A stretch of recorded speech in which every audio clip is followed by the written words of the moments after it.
The names on the wall never stopped growing. Staff Sergeant Sarah Mitchell stood alone in the early morning darkness, her breath visible in the cold Afghan air, as she faced the memorial wall at Bagram Airfield. Hundreds of names etched into black granite. Hundreds of stories that ended too soon. Hundreds of families who would never be whole again. Her eyes found one name without searching. They always did. Specialist Ryan Torres. She had memorized the exact location of those letters. Third column from the left. 47 names down, right next to a kid from Ohio who had been 19 years old when a roadside bomb took him. Torres had been 23. He had a daughter he had never met because she was born 2 weeks after he died. Sarah's fingers did not touch the wall. She never allowed herself that comfort. Touching felt like forgiveness, and she had not earned forgiveness. Not yet. Maybe not ever. 18 months ago, in a valley that looked exactly like every other valley in this godforsaken country, she had hesitated. 2 seconds. The time it takes to blink twice. The time it takes to decide whether the movement behind your target is a civilian or a combatant. The time it takes for a bullet to travel from an enemy rifle into the chest of a young soldier who trusted you to keep him safe. Torres had died in her arms. His blood had soaked through her uniform and dried against her skin. She could still feel it sometimes in the quiet moments before sleep, that warmth turning cold as the life drained out of him. His last words had been meant to absolve her. They had done the opposite. The sound of boots on gravel made her stiffen, but she did not turn around. She knew who it was. She had been expecting him. Master Chief David Reeves walked with the measured confidence of a man who had spent 20 years in the most dangerous places on Earth and had somehow kept walking out of them. He was 45 years old, with gray threading through his close-cropped hair and lines around his eyes that spoke of too many sunrises watched through a rifle scope. He stopped beside her and looked at the wall in silence for a long moment. When he finally spoke, his voice was low and rough, like gravel under tires. "I need a sniper." Sarah continued staring at Torres's name. "There are plenty of snipers. I need the best one. They tell me that is you." She almost laughed. Almost. The sound died somewhere in her throat, strangled by 18 months of guilt and sleepless nights. "They tell you wrong. I am the luckiest one. There is a difference." Reeves turned to look at her profile. She could feel his assessment, the way he cataloged every detail. The dark circles under her eyes, the tension in her jaw, the way her hands stayed perfectly still at her sides, a sniper's discipline that never fully turned off. "Lucky is a skill," he said. "I have watched soldiers with all the training in the world die because they did not have luck. And I have watched soldiers who should have died 100 times walk away because something in the universe decided they were not done yet." He paused. "Your father was lucky too, until he was not." Sarah's head turned sharply. For the first time, she met Reeves's eyes directly. They were pale blue, the color of ice on a winter lake, and they held no deception. "You knew my father." It was not a question. Reeves nodded slowly. "Thomas Mitchell saved my life. Twice. Kandahar, 2007. We were pinned down in a compound with half our team wounded and enemy fighters closing in from 3 sides. Your father was on Overwatch a kilometer away. He held them off for 6 hours, 47 confirmed kills.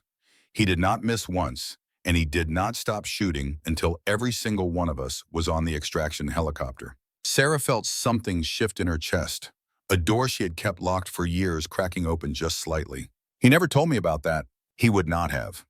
That was not who he was. He carried the weight of those shots every single day, and he never asked anyone else to help him carry it.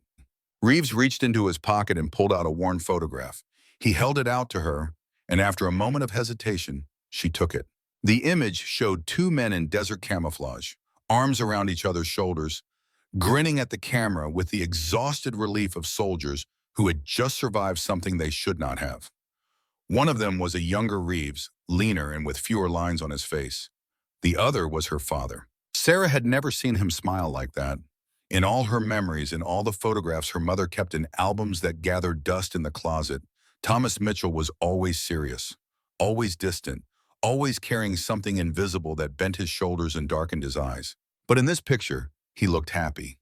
He looked free. "That was the last good day we had together," Reeves said quietly. 2 weeks later, he transferred to a classified unit, and I never saw him again. Not until they sent his medals home in a box. Sarah handed the photograph back. Her hand was steady. It was always steady, That was the only part of her that never shook. Why are you telling me this? Because I am asking you to do something dangerous. Because this is my last mission before I retire, and I need someone I can trust to keep my team alive.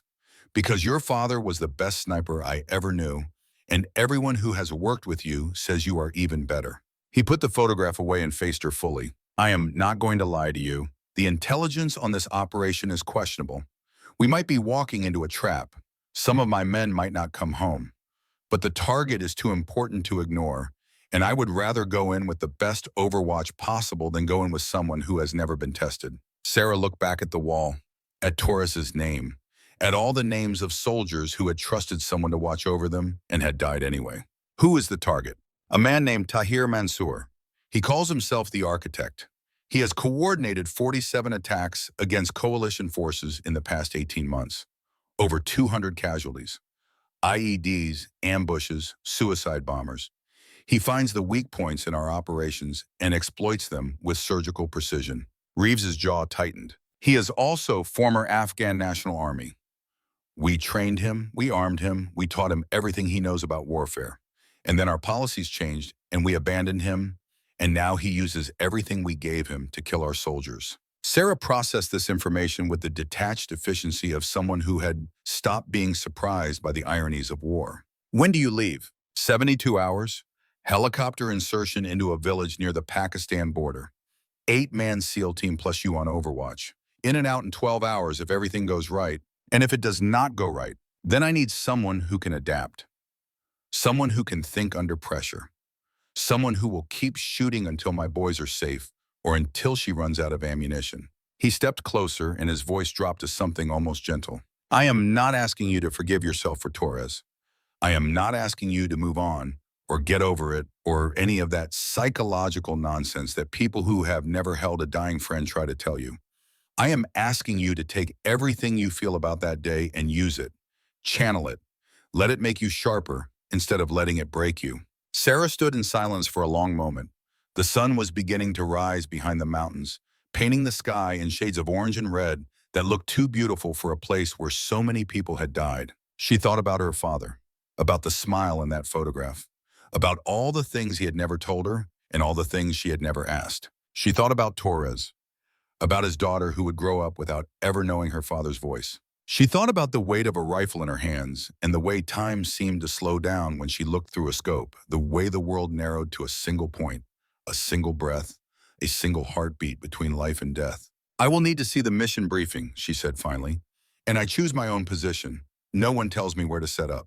Reeves almost smiled. Your father said the exact same thing. He turned to walk away, then stopped. Mitchell, whatever happens out there, I want you to know something. Your father did not die because he was unlucky.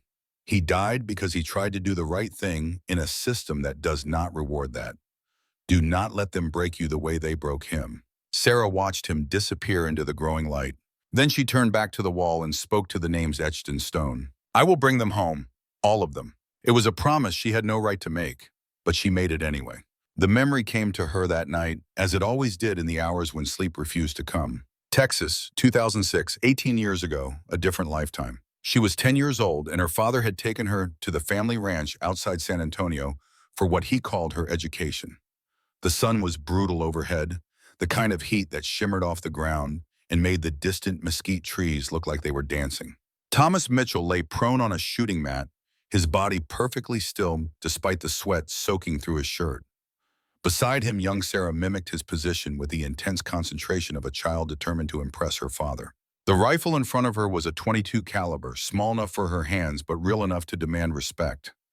Her father had spent an hour that morning teaching her how to clean it, how to load it, how to check the chamber, how to never point it at anything she did not intend to destroy. Now came the harder lesson. Breathe, her father said. His voice was calm, steady, the same tone he used whether they were eating breakfast or facing the most important moment of their lives. In through your nose, out through your mouth. Find the pause between exhale and inhale. That is where the shot lives. Sarah tried to follow his instructions, but her heart was pounding too fast, her muscles too tense. The target was a paper circle 50 yards away, and it might as well have been on the moon. You are trying too hard, Thomas said.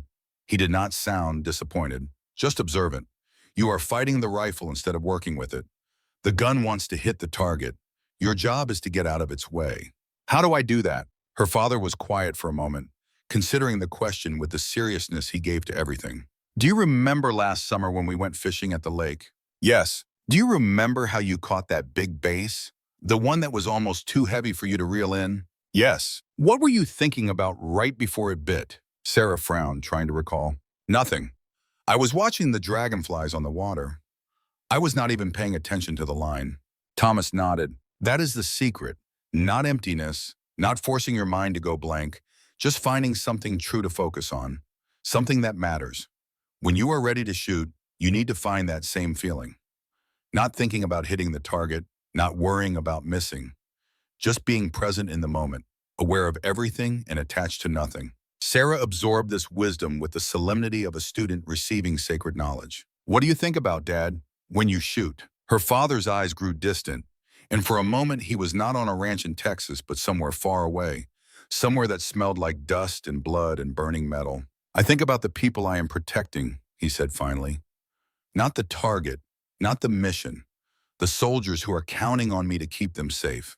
Every shot is for them. He reached over and adjusted the position of her elbow slightly. Someday you might have to make a choice, a hard choice. And in that moment, you need to remember something important.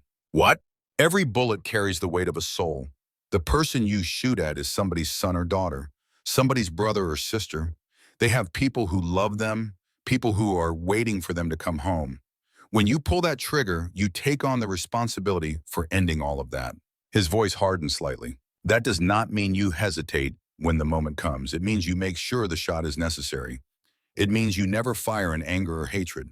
It means you carry the weight of what you have done for the rest of your life, because that is the price of the power you hold. Sarah stared at her father with new understanding. For the first time, she glimpsed the burden he carried every day. The invisible weight that bent his shoulders and made him stare at nothing sometimes when he thought no one was watching. Is that why you have nightmares? Thomas's expression flickered with something that might have been pain. Yes, that is why. Does it ever get easier? No, but you get stronger, strong enough to carry it. He turned back to face downrange. Now, find your dragonflies, find your moment of peace. And when you are ready, squeeze the trigger. Do not pull, squeeze. Like you are making a fist very slowly. Sarah closed her eyes. She thought about the lake, the dragonflies, the way the sunlight had sparkled on the water like scattered diamonds. The peace of a moment when nothing mattered except being alive. She opened her eyes. The target came into focus with perfect clarity. Her breathing slowed, her heartbeat steadied. She squeezed the trigger. The rifle kicked against her shoulder, and 50 yards away, a small hole appeared in the center of the paper circle. Thomas Mitchell looked at his daughter with an expression she would remember for the rest of her life.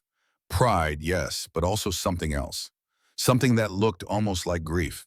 Good shot, he said quietly. Now do it again. She did, and again, and again. By the end of that summer, she could hit a target at 200 yards without thinking about it.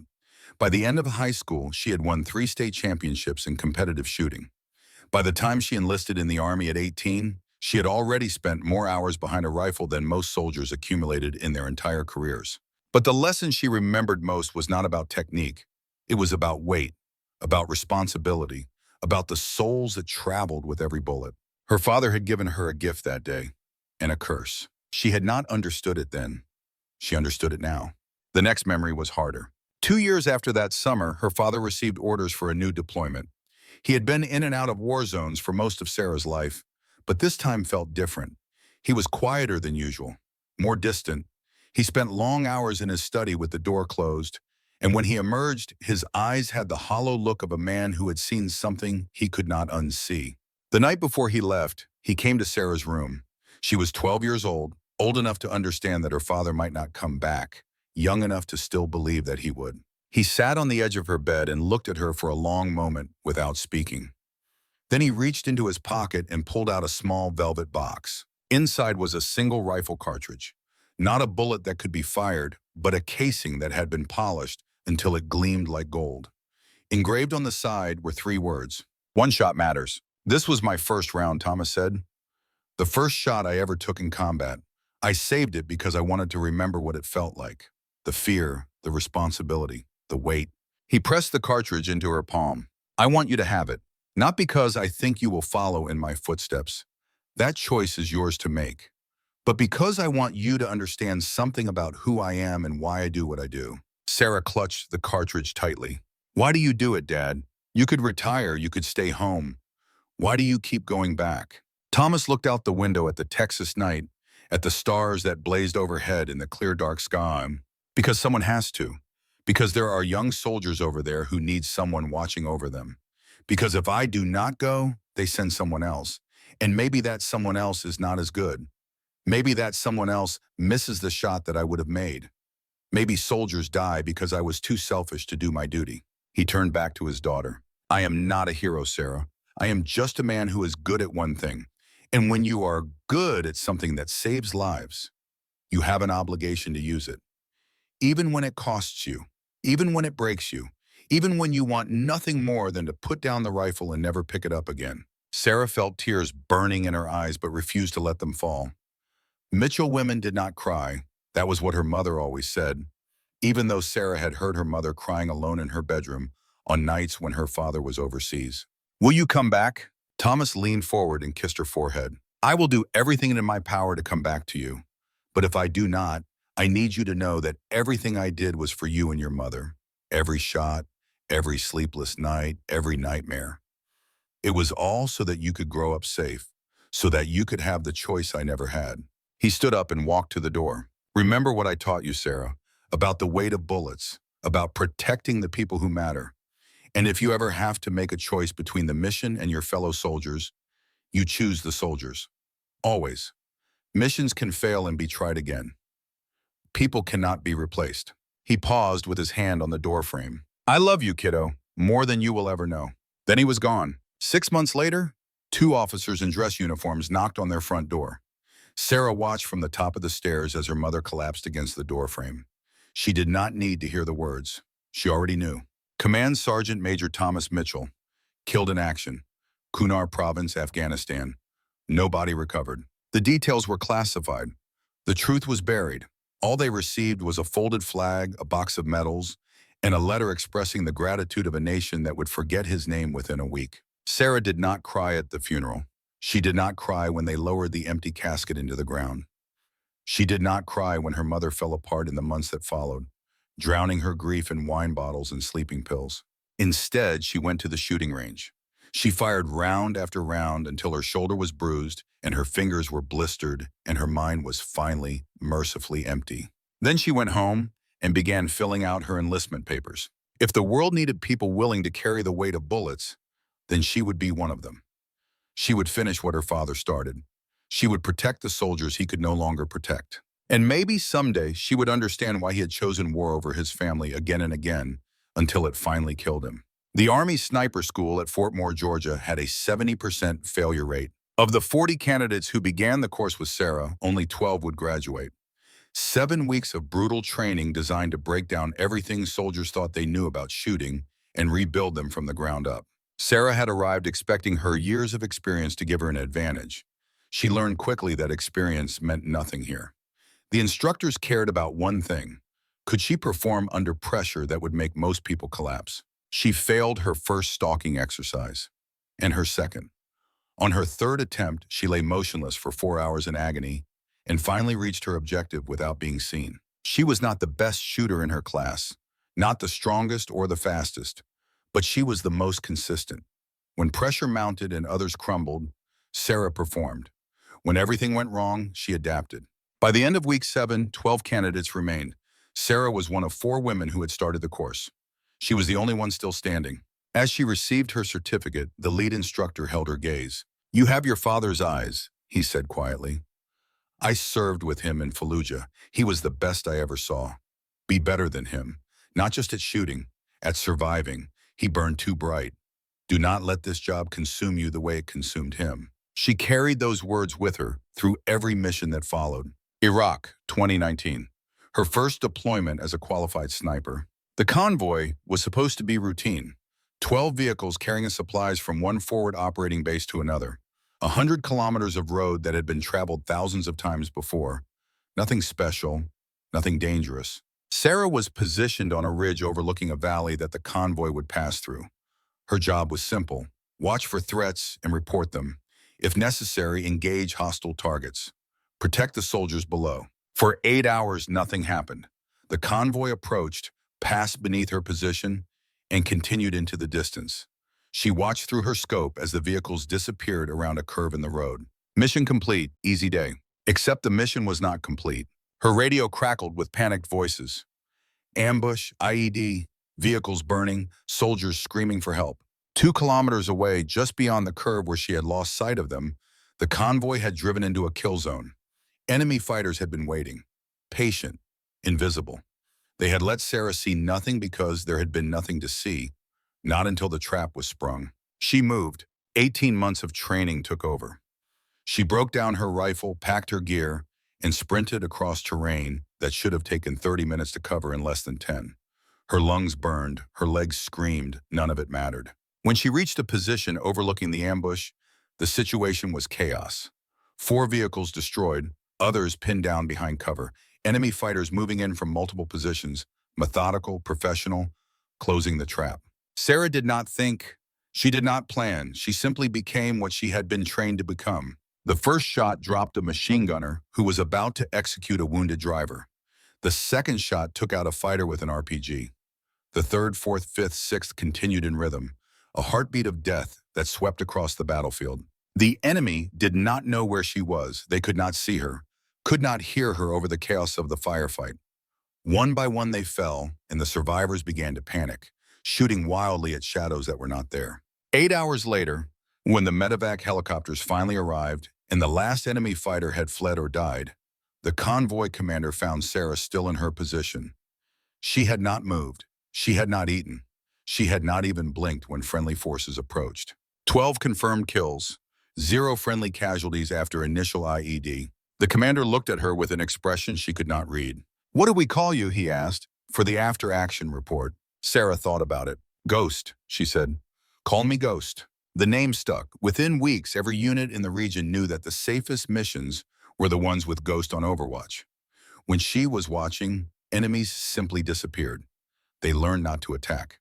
They learned to fear the unseen. But Sarah knew the truth. She was not a ghost.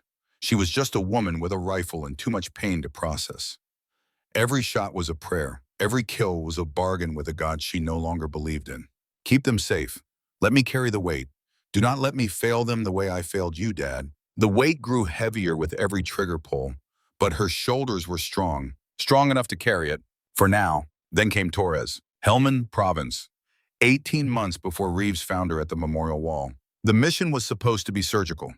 A small team, quick insertion, capture a mid-level Taliban commander, and extract before anyone knew they were there. Sarah was on Overwatch, positioned on a ridge that gave her sight lines to the target compound. Below her, 5 soldiers moved through the darkness like shadows, approaching the objective with the practiced coordination of men who had done this 100 times before. Everything went according to plan until it did not. The compound was empty. The commander was gone. And as the team turned to exfiltrate, enemy fighters appeared from positions that had been invisible moments before. Sarah saw the threat before anyone on the ground did. A fighter with an AK-47 rising from behind a wall, weapon already shouldered, sights aligned on Specialist Ryan Torres, who was exposed and unaware. She had the shot, clear line of sight, perfect conditions. All she had to do was squeeze the trigger. But behind the fighter, in the doorway of a building that should have been empty, she saw movement. Small, low to the ground. A child, maybe 6 years old, standing in the exact path her bullet would travel if it over-penetrated or deflected. 2 seconds. 1 Mississippi, 2 Mississippi. That was how long she hesitated. The fighter fired first. Torres went down. Sarah's return shot killed the enemy an instant later, but it was already too late. She watched through her scope as Torres crumpled, as his teammates dragged him to cover, as the medic tore open his vest and tried to stop the bleeding. She kept shooting. Enemy fighters fell one after another, but the numbers kept coming, and Torres kept bleeding. And by the time the extraction helicopter arrived, it was carrying a body bag instead of a living soldier. He died in her arms during the flight back to base. His blood soaked through her uniform. His last words were a forgiveness she did not deserve. "You tried, not your fault. You tried." The child in the doorway haunted her dreams for months. She never found out if the child was real or a shadow or a trick of the light. It did not matter. What mattered was that she had hesitated when hesitation meant death. Her father had warned her. The instructors had warned her. Everyone who had ever held a rifle in combat had warned her. You cannot save everyone. Sometimes you have to make impossible choices. Sometimes the right decision still kills people. She knew all of this. She believed all of this. But believing something and living with it are different things. Torres had a daughter. She was born 2 weeks after he died. Sarah found out from a chaplain who thought it might bring her comfort. It did not. Every night since then, Sarah saw his face when she closed her eyes. Every shot she took was a question. Would she hesitate again? Could she trust herself when it mattered? She did not know the answer, and that terrified her more than any enemy ever could. The briefing room at Bagram was crowded with men who looked like they had been carved from stone. 8 members of SEAL Team 4 sat around a conference table, their expressions ranging from professional interest to barely concealed skepticism. They wore the easy confidence of operators who had survived dozens of missions and expected to survive dozens more. Sarah stood at the side of the room, arms crossed, studying each face. She was an outsider here. Army, not Navy. Female in a world that was almost exclusively male. A sniper, not a door kicker. She knew exactly how they saw her. Reeves entered and the room snapped to attention. He waved them down and took his position at the head of the table. "Gentlemen," he began, "this is Staff Sergeant Sarah Mitchell. Call sign Ghost. She will be providing overwatch for our operation. Before anyone asks, yes, she is that ghost. Yes, the stories are true. And yes, she has more confirmed kills than most of you have deployments." A few eyebrows rose. A few expressions shifted from skepticism to reluctant respect. A man with arms like tree trunks and a neck wider than his head spoke first. "Chief, we do not need a babysitter. We have run missions without Overwatch before. You have also lost men before, Brick." Sarah heard about the emotion in Reeves's voice that crept in despite his control. "This operation is different. Intelligence is questionable. The target knows we are coming. I want the best shooter I can get on that ridge, and Ghost is it." Another man leaned forward. He was younger than the others, maybe late 20s, with kind eyes that seemed out of place in this room of killers. "I have read the after-action reports," he said. "Hellman Convoy, 2019. 12 kills in under 3 minutes. Saved an entire platoon." He extended his hand towards Sarah. "Lieutenant James Warren. Call me Doc. I am the medic." Sarah shook his hand. "You are the one with the pregnant wife." Doc blinked in surprise, then smiled. "Word travels fast. I do my research." A third man spoke, his voice carrying the edge of challenge. "Research is nice. What I want to know is whether you can actually perform when my team is counting on you." This was Petty Officer First Class Marcus Cole, second in command, early 30s, with the lean build of a distance runner and eyes that missed nothing. He radiated competence and aggression in equal measure. Sarah met his gaze without flinching. "I have 47 confirmed kills, Petty Officer. I have provided overwatch for 36 operations without a single friendly casualty on missions where I had clean lines of sight. I once held a position for 18 hours without food, water, or sleep to protect a team that was pinned down by superior forces. I do not miss when it matters." Cole's expression did not change. "And when you do miss, what then?" The question hung in the air like smoke. Everyone in the room knew about Torres. The story had traveled through military channels the way all stories did. Ghost had hesitated. A soldier had died. Sarah let the silence stretch for a moment. Then she spoke, her voice flat and honest. "When I miss, people die. That has happened exactly once. I live with it every day. It makes me sharper. It makes me better. And it means I will never let it happen again. Not if there is anything in my power to prevent it." Reeves cut in before Cole could respond. "Enough. She is on the team. That is final. Now let us talk about the mission." He activated a display screen that showed satellite imagery of a village nestled in a valley surrounded by mountains. Tahir Mansour, a.k.a. the Architect, former Afghan National Army officer trained by U.S. forces, turned Taliban coordinator after his family was killed in a drone strike. He has planned and executed 47 attacks against coalition forces, resulting in over 200 casualties. The image is changed to show a man in his 40s with a beard going gray and eyes that held the cold calculation of a chess master. He is currently located in this village, approximately 15 kilometers from the Pakistani border. Our mission is to capture him alive if possible, dead if necessary, But I want to emphasize the alive part. We need the intelligence in his head. Reeves zoomed in on the village. The terrain is challenging. One road in and out, mountains on three sides. Perfect for defense, terrible for approach. We will insert by helicopter 10 kilometers out and approach on foot under cover of darkness. Ghost will establish overwatch on this ridge here. It gives her sight lines to most of the village while keeping her concealed. His finger traced the route. Primary extraction point is here, 800 meters from the village center. Secondary is here, but it requires crossing open ground that I would prefer to avoid. Timeline is 12 hours from insertion to extraction. Cole studied the imagery with professional intensity. What about enemy forces? Unknown. Mansour travels with a security detail, but we do not know the size. Intelligence suggests anywhere from a dozen to several dozen fighters. There are also reports of a sniper who protects high-value targets in the region. They call him the Shadow. Sarah felt something cold settle in her stomach. What do we know about this Shadow? Not much. He uses American tactics, American equipment. Some reports suggest he was trained by U.S. forces. He has killed at least 6 coalition soldiers that we know of, always from extreme range, always without being seen. Reeves looked directly at Sarah. If he is there, he will be your primary concern. Take him out before he can target my team. Sarah nodded once. Understood. The briefing continued for another 2 hours. Exit strategies, contingencies, communication protocols. By the end, every man in the room knew his role and every possible variation of how the mission could unfold. As the team filed out, Doc fell into step beside Sarah. For what it is worth, he said quietly, I am glad you are coming with us. Why? Because my wife is going to have our first child in 2 months, and I would very much like to be there for it. If having the best sniper in Afghanistan watching my back increases those odds even slightly, then I will take it. Sarah looked at him. Boy or girl? We decided not to find out. We want it to be a surprise. Good luck, Doc smiled. Thanks. And Ghost, whatever happened in Helmand, it does not define you. We all have missions that went wrong. We all have faces that haunt us. The only thing that matters is what we do next. He walked away before she could respond. Sarah stood in the empty briefing room for a long moment, staring at the satellite image of the village that might become her grave. Then she went to prepare her rifle. 40 rounds. She counted them 3 times, inspecting each cartridge for any imperfection that might affect trajectory.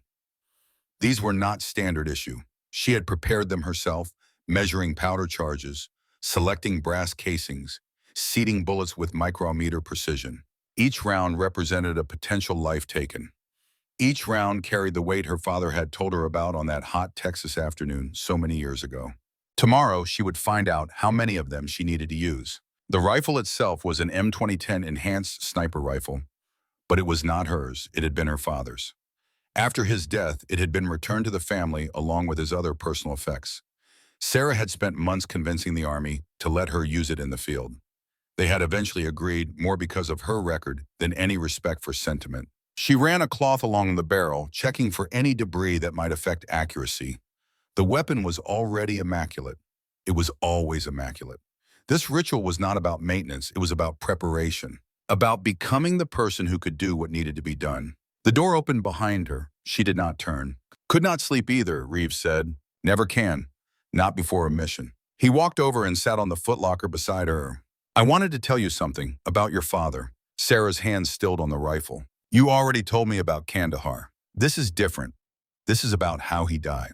She looked up sharply. The report said it was classified. It is, but I have friends in places that know things, and I have spent a lot of years piecing together what happened. He took a deep breath. Your father was not killed by the enemy. He was killed because he tried to negotiate. He had made contact with a Taliban commander who wanted to defect. The intelligence he could have provided would have been invaluable. Your father was arranging the surrender when someone in our own chain of command decided it was too risky. They leaked his position to hostile forces. He was dead within hours. Sarah felt the world tilt beneath her. Are you telling me my father was murdered by his own side? I am telling you that war is complicated, that there are people who benefit from endless conflict, that your father threatened those people by trying to end the fighting, and they removed him. Who? I do not know. I have been trying to find out for 15 years, but I wanted you to know the truth before we go into the field together. I wanted you to understand that the enemy is not always wearing a different uniform. Sarah stared at her father's rifle, at the worn grip that still bore the imprint of his hands. Why tell me now? Because you deserve to know. And because if something happens to me tomorrow, I need someone else to carry this secret, to keep looking for the truth. He stood up. Your father was the best man I ever knew, Sarah. He deserved better than a classified death and a star on a wall. Make sure you get those answers, for both of us. Then he was gone, and Sarah was alone with her rifle and her grief and a rage that burned so cold it felt like ice in her veins. 40 rounds. She would make every single one count. The helicopter lifted off at 200 hours, carrying 9 soldiers into the darkness. Sarah sat with her back against the vibrating fuselage, rifle case secured between her knees. Around her, the SEAL team performed their final equipment checks in silence. Doc looked at a photograph and tucked it carefully inside his vest. Brick cracked his knuckles one by one. Cole stared at nothing, already running through scenarios in his head. Reeves caught Sarah's eye across the cabin and nodded once. She nodded back. In a few hours, the sun would rise over the mountains of Afghanistan. They would be in position by then, watching, waiting, ready to do what soldiers had done since the beginning of human conflict. Kill some people so that others might live. Sarah closed her eyes and thought about her father, about Torres, about the child in the doorway who might have been real, about the 40 rounds waiting to carry the weight of souls. She did not pray. She had stopped believing in anything that might answer prayers a long time ago. But she made a promise, to herself, to the men around her, to the ghosts that followed her everywhere she went. I will bring them home, every single one. The helicopter flew on into the night, and somewhere in a village 15 kilometers from the Pakistani border, a man named Tahir Mansour looked up at the stars and smiled. The trap was set. All he had to do was wait. The helicopter flew low over the mountains, hugging the terrain to avoid radar detection. Inside the cabin, the rotor noise made conversation impossible without headsets, but no one was talking anyway. Each man sat with his own thoughts, his own rituals, his own way of preparing for what was coming. Some checked their weapons for the 10th time. Some closed their eyes and breathed slowly. Some stared at nothing, already running through scenarios in their minds. Sarah watched them all through half-closed eyes, memorizing faces she might never see again after tonight. Doc sat directly across from her, his hand pressed against the front pocket of his tactical vest, where she knew he kept the photograph of his wife. His lips moved silently, and she realized he was praying. Brick sat beside Doc, cleaning his fingernails with a knife, a gesture so casual it bordered on absurd, given the circumstances. But Sarah recognized it for what it was, a way to keep the hands busy, a way to pretend that everything was normal. Cole sat at the far end of the cabin, his eyes fixed on a tablet displaying satellite imagery of their target area. He had barely spoken to Sarah since the briefing. Reeves sat beside the door gunner, speaking into a headset connected to the pilots. Calm, confident. The kind of steady presence that made younger soldiers believe they might actually survive whatever was waiting for them. The helicopter banked sharply, and Sarah felt her stomach drop as they descended toward the landing zone. Through the small window beside her, she could see nothing but darkness. No lights, no signs of civilization, just mountains and valleys and shadows that could hide anything. The crew chief held up 5 fingers, 5 minutes to insertion. Around her, the SEAL team began their final preparations. Weapons were charged, night vision goggles were lowered into position, straps were tightened, last deep breaths were taken. Sarah checked her own equipment one final time. Her rifle was secure in its case on her back. Her sidearm was loaded and holstered. Her pack contained everything she would need for the next 12 hours. Water, ammunition, first aid supplies, a small radio that would be her only connection to the team when she reached her overwatch position. 2 minutes. Reeves moved to the center of the cabin and looked at each of his men in turn. No speech, no motivational words, just eye contact, acknowledgement, trust.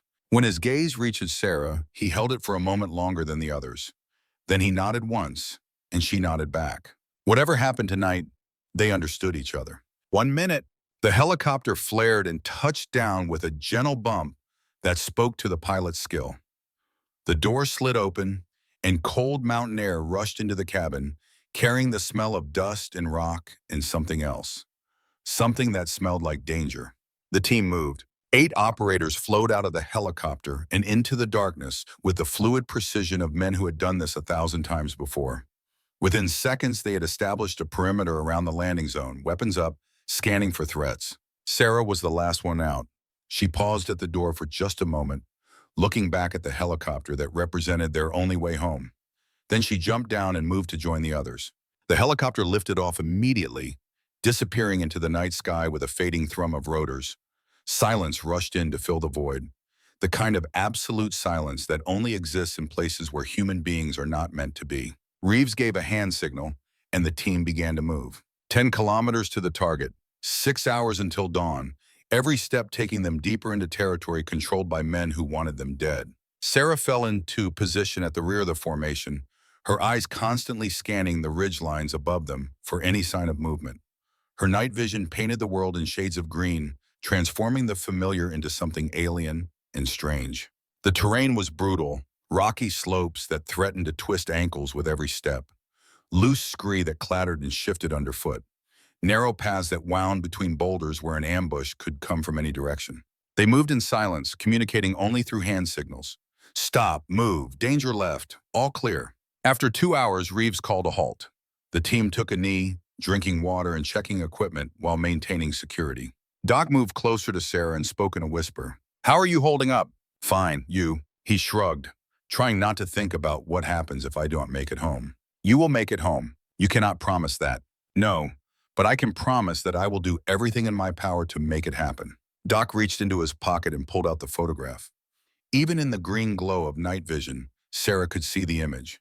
A woman with dark hair and a smile that seemed to light up the frame. Her hand rested on a belly that was visibly swollen with pregnancy. Her name is Elena, Doc said. We met at a coffee shop in Virginia Beach 3 years ago. I spilled my drink on her laptop and she made me buy her a new one. I told her it was the best $400 I ever spent. Sarah looked at the photograph. She is beautiful. She is everything. And that baby is everything. And I keep thinking about how I promised her I would be there when the baby is born, and how I might be breaking that promise right now. He put the photograph away. Sorry, you probably do not want to hear about this. Actually, Sarah said quietly, I do.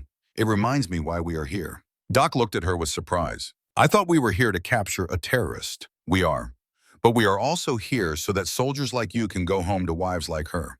So that babies can grow up with fathers who teach them how to throw a baseball and help them with homework and walk them down the aisle someday. She paused. My father never got to do those things. He was always deployed, always somewhere far away, protecting people he would never meet. I used to resent him for it. Now I understand. Doc nodded slowly. Thank you, Ghost. Do not thank me yet. Save it for when we are back on that helicopter. Reeves signaled for the team to move again, and the conversation ended. But as they continued their march toward the target, Sarah found herself thinking about Elena and the baby and all the things that waited for Doc on the other side of this mission. She would get him home. She would get all of them home, or she would die trying. 4 hours into the march, Sarah split off from the main group. Her overwatch position was on a ridge approximately 1 kilometer from the village, at an elevation that would give her sight lines to most of the target area. Reaching it required climbing a slope that was nearly vertical in places. She made the climb in darkness, alone, with nothing but her training to guide her. By the time she reached the top, her arms were burning and her lungs were screaming. But she did not stop. Dawn was approaching and she needed to be in position. She found the spot she had identified from satellite imagery, a small depression between 2 large boulders that offered natural concealment while providing a clear view of the village. The angle was even better than she had hoped. She could see the main road, the cluster of buildings in the center, and most of the surrounding terrain. Perfect. She unpacked her equipment with practiced efficiency. First the rifle, removed from its case and assembled with the care of a surgeon preparing instruments for an operation. Then the scope, mounted and adjusted for the conditions.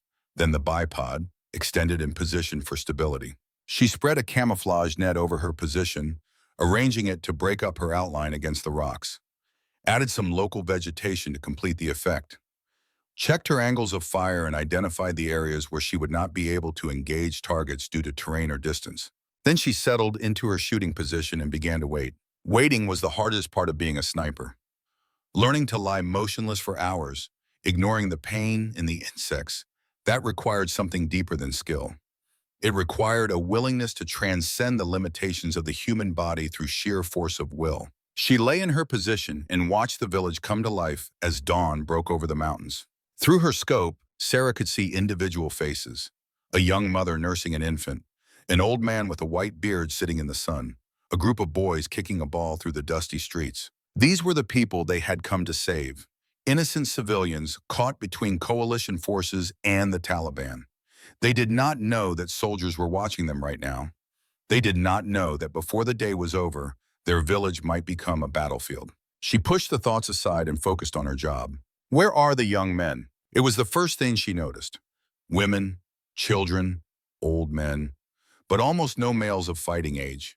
In a normal Afghan village, the streets would be filled with young men working, talking, going about their daily business. Here they were absent. She keyed her radio. Overwatch to ground team. I have eyes on the village. Something is wrong. No military-age males visible. Repeat, no ma'ams in the village. Reeves's voice came back. Copy, Overwatch. Could be coincidence. They might be working in the fields. Sarah scanned the surrounding terrain. The fields were empty too. Negative on the fields. No activity anywhere outside the village core. This does not feel right. A long pause, then Cole's voice cut in. We are 200 meters from the village perimeter. Do we proceed or abort? Sarah waited for Reeves to respond. The decision was not hers to make, but every instinct she had developed over years of combat was screaming at her to pull the team back. Reeves made the call. Proceed, but stay tight and stay alert. Overwatch, I want immediate notification of any hostile activity. Copy. Proceeding to cover your approach. Sarah adjusted her position slightly and began tracking the team's movement through her scope. She could see them now, 8 shadows moving through the pre-dawn darkness toward the village. They used every available bit of cover, flowing between rocks and walls and depressions in the ground with the fluid grace of men who had spent their lives learning how to move unseen. Cole was on point, his weapons sweeping in controlled arcs as he advanced. Behind him came Brick, his machine gun ready to provide suppressive fire at a moment's notice. Doc moved in the middle of the formation, protected by the operators around him because his medical skills might be needed before the day was over. Reeves brought up the rear, maintaining oversight of the entire team while providing rear security. 20 years of experience showed in every movement he made. Nothing wasted, nothing careless, just pure professional efficiency. They reached the edge of the village without incident. Sarah's radio crackled. Overwatch, ground team is in position, preparing to move to the target building. What is your status? She scanned the village one more time, searching for any sign of the danger she could feel but could not see. All clear from my position. No movement detected, but something is wrong. I can feel it. Noted, we are proceeding. Sarah watched through her scope as the team began moving through the narrow streets of the village. They passed the well where women had been gathering water. They passed the house where the old man sat in the sun. They passed the children who were now watching from doorways with wide, curious eyes. None of the villagers seemed surprised to see armed soldiers moving through their streets. That was strange. In most villages, the appearance of foreign troops caused panic, flight, case. Here, the people simply watched, as if they had been expecting this, as if they knew what was coming. The target building was a 2-story structure near the center of the village. Intelligence indicated that Tahir Mansour used it as a command post when he was in the area. The plan was simple. Breach the building, secure Mansour, extract before enemy forces could respond. Sarah watched the team stack up outside the door, Cole on point, Brick behind him, the others spread out to cover exits and provide security. Reeves gave the signal. The door exploded inward. The team flowed through the breach like water through a broken dam. Sarah tracked their movement through the windows, watching for any sign of resistance. Her finger rested on the trigger, ready to engage. 3 seconds, 5 seconds, 10 seconds. No shots fired, no shouts of contact, just silence. Then Reeves's voice came over the radio and Sarah felt her blood turn to ice. The building is empty. They knew we were coming. This is a trap. Before she could respond, the world exploded. Gunfire erupted from every direction at once. Muzzle flashes lit up windows and rooftops across the village. The crack of automatic weapons echoed off the mountain walls, creating a cacophony of sound that made it impossible to identify individual sources. Sarah's training took over. Her scope swept across the village, searching for targets. There, a fighter on a rooftop, firing down at the team's position. She adjusted for range and wind, centered her crosshairs, and squeezed the trigger. The rifle kicked against her shoulder. Through the scope, she saw the fighter's head snap back and his body crumple. One down. But even as she cycled the bolt and acquired her next target, she realized the scope of what they were facing. This was not a small ambush. This was a coordinated assault involving dozens of fighters who had been waiting, hidden, for the team to walk into their kill zone. "Contact," she said into her radio, her voice calm despite the chaos below. "Multiple hostile positions, rooftops, windows, and ground level. I count at least 30 shooters, probably more." Reeves's response came between bursts of gunfire. "We are pinned down. Two elements, half the team in the target building, half in a structure across the street, taking fire from all directions." Sarah found another target, a machine gun team setting up on a rooftop with a clear angle on the building where Doc and Brick had taken cover. She led the gunner slightly, accounting for his movement, and fired. The first shot hit his shoulder. He spun, but did not fall. She fired again. This time he dropped. "Machine gun position neutralized on building north of your position. You should have a clear path to consolidate." "Negative. Too much fire from the east. We cannot move without getting cut down." Sarah shifted her scope to the east side of the village. At least 8 fighters were positioned behind a low wall, pouring fire into the street that separated the two elements of the SEAL team. If they could be eliminated, Reeves might be able to consolidate his forces. She began working through them methodically. One shot, one kill. Move to the next target. One shot, one kill. The rifle became an extension of her body, each trigger pull as natural as breathing. 8 targets, 8 shots, 40 rounds reduced to 32. But for every fighter she killed, more seemed to appear. They emerged from buildings she had thought were empty. They took positions on rooftops she had already cleared. They moved with coordination and purpose, as if they were being directed by someone who understood exactly how to counter a sniper. "Ground team, I am engaging as fast as I can, but they keep reinforcing. Someone is coordinating their movements." Reeves's voice was strained. "Understood. Keep them off us as long as you can. I am calling for extraction." Sarah continued firing. A fighter with an RPG was moving into position. She dropped him before he could aim. 2 others were trying to flank the building where Brick was providing suppressive fire. She killed them both. 28 rounds. A technical vehicle appeared at the edge of the village. A pickup truck with a heavy machine gun mounted in the bed. If it reached a position where it could engage the team, its firepower would overwhelm their defenses within minutes. Sarah tracked the vehicle through her scope. It was moving fast, bouncing over rough terrain, the gunner in the back holding onto the weapon mount for stability. The range was extreme, over 800 meters. The vehicle was moving perpendicular to her position, which meant she would have to lead it significantly to compensate for its speed. This was the kind of shot that separated good snipers from great ones. She calculated speed of the vehicle, distance, wind, bullet drop, time of flight, all of the variables processed through instincts honed by thousands of hours of practice. She exhaled slowly, found the pause between heartbeats. Squeezed the trigger. The round flew across the valley and struck the driver in the chest. The vehicle swerved violently as his dead hands wrenched the wheel.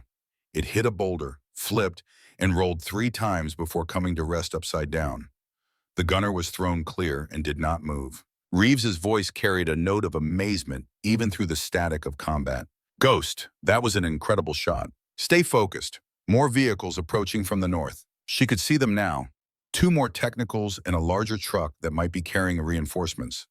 They were still over a kilometer away, but they would reach the village within minutes. "This is Overwatch. We have 3 more vehicles inbound from the north. ETA approximately 4 minutes. Ground team, you need to find an exit route now." "Working on it." Cole is trying to find a path through the western buildings. Sarah shifted her attention back to the immediate fight. The volume of fire had decreased slightly after she eliminated the fighters on the east wall, but the enemy was adapting. They were staying lower, moving between positions, trying to avoid exposing themselves to her rifle. Smart, disciplined. These were not random insurgents. They were trained fighters who understood how to operate against a sniper. And somewhere among them, she knew, was the one they called the Shadow. She had not seen him yet, had not felt the distinctive crack of a high-powered rifle seeking her position. But he was out there, waiting, watching, trying to identify her location so he could eliminate the biggest threat to his ambush. She needed to find him before he found her. Sarah began scanning the areas where she would position herself if she were defending this village. High ground with good sightlines, concealed positions that offered protection from counterfire, locations that gave access to multiple angles of engagement. There were several possibilities.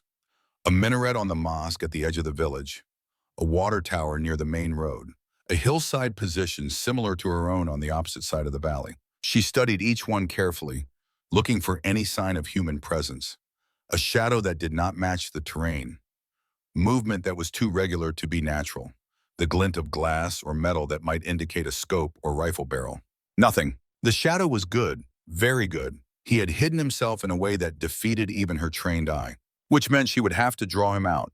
"Ground team," she said into her radio, "I need you to create a distraction, something that will force the enemy to reposition. I am looking for their sniper." Looking for... Reeves responded immediately. "We will give you 30 seconds of heavy fire.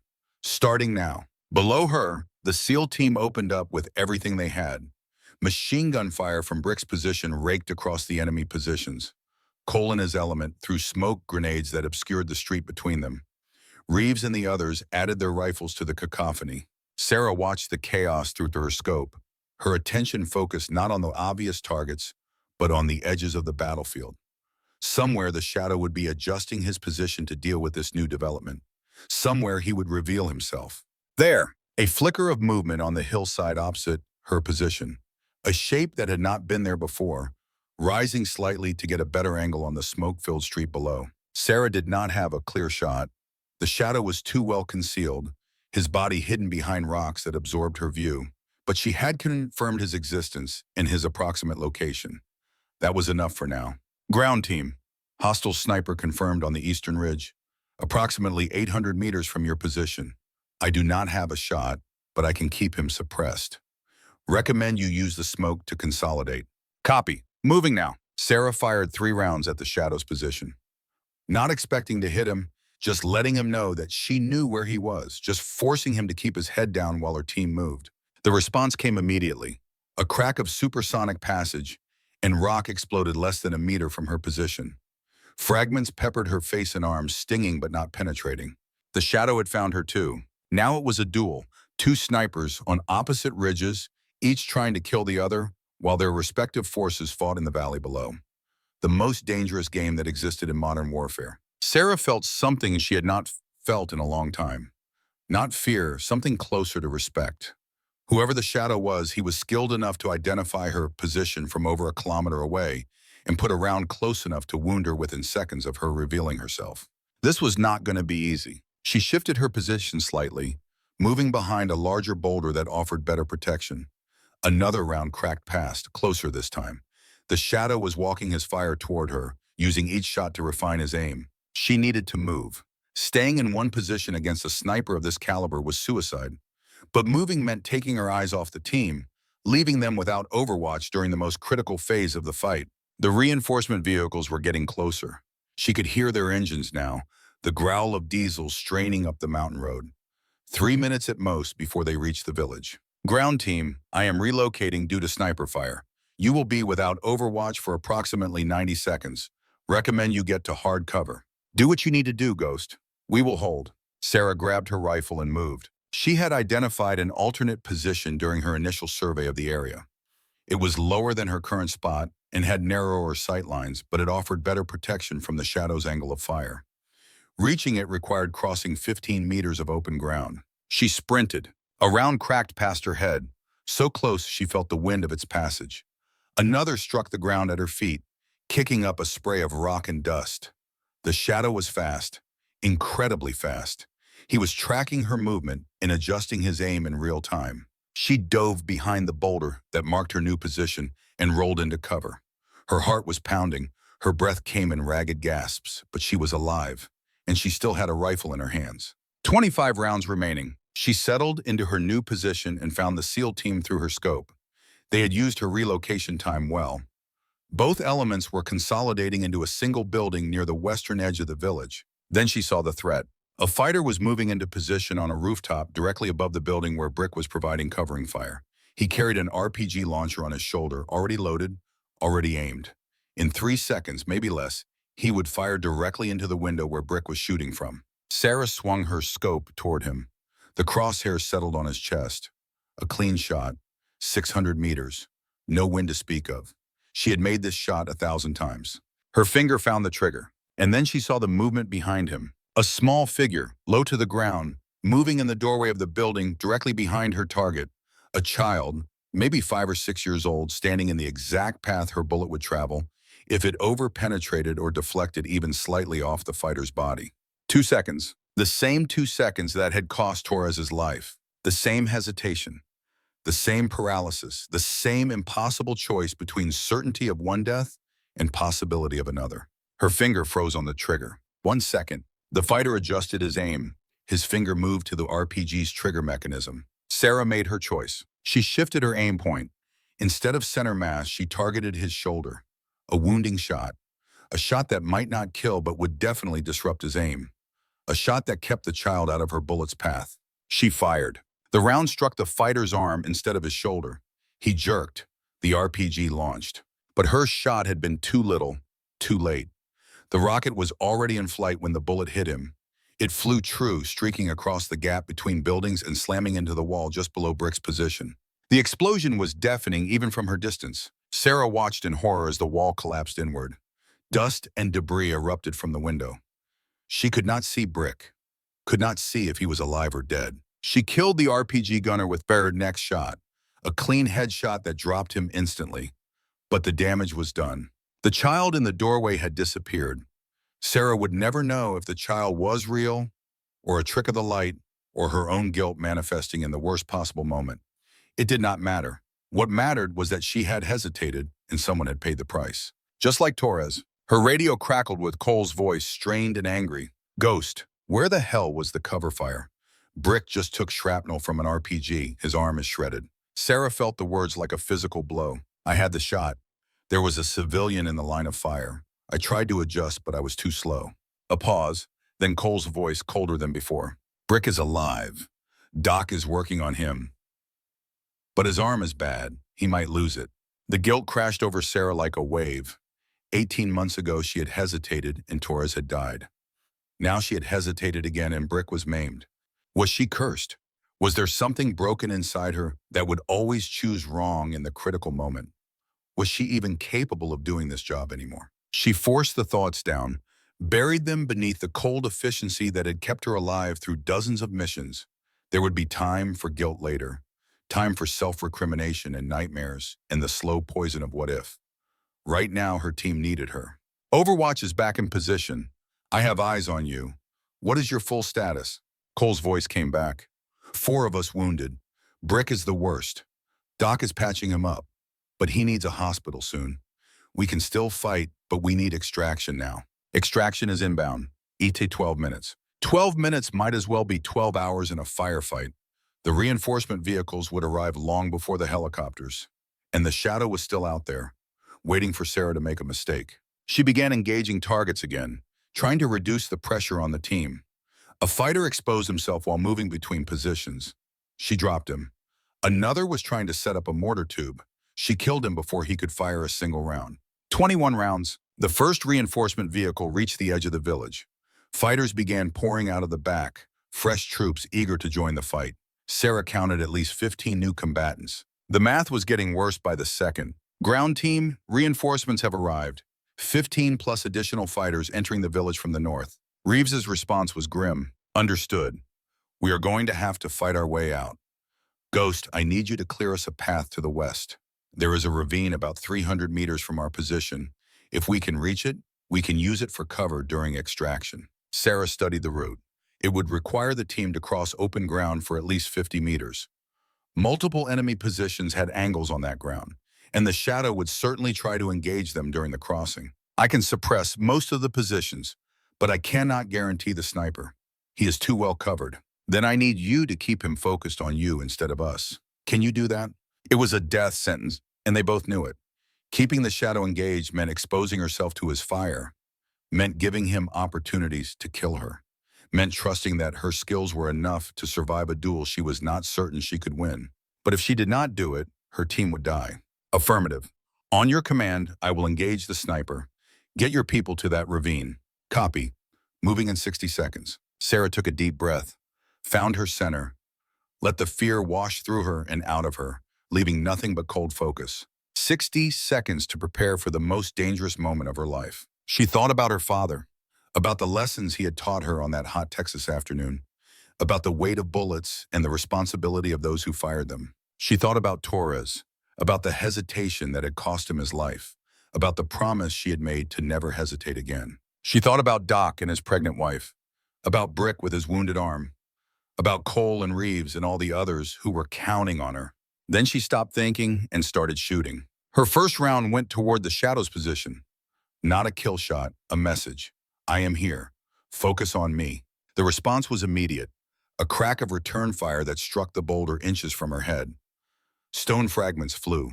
Blood trickled down her cheek from a cut she barely felt. She moved, exposed herself deliberately, fired again. Another return shot. Closer this time. The Shadow was adapting to her movement patterns, predicting where she would be. She changed her rhythm, moved when he expected her to stay still, stayed still when he expected her to move, fired from positions she had not used before. The duel became a dance.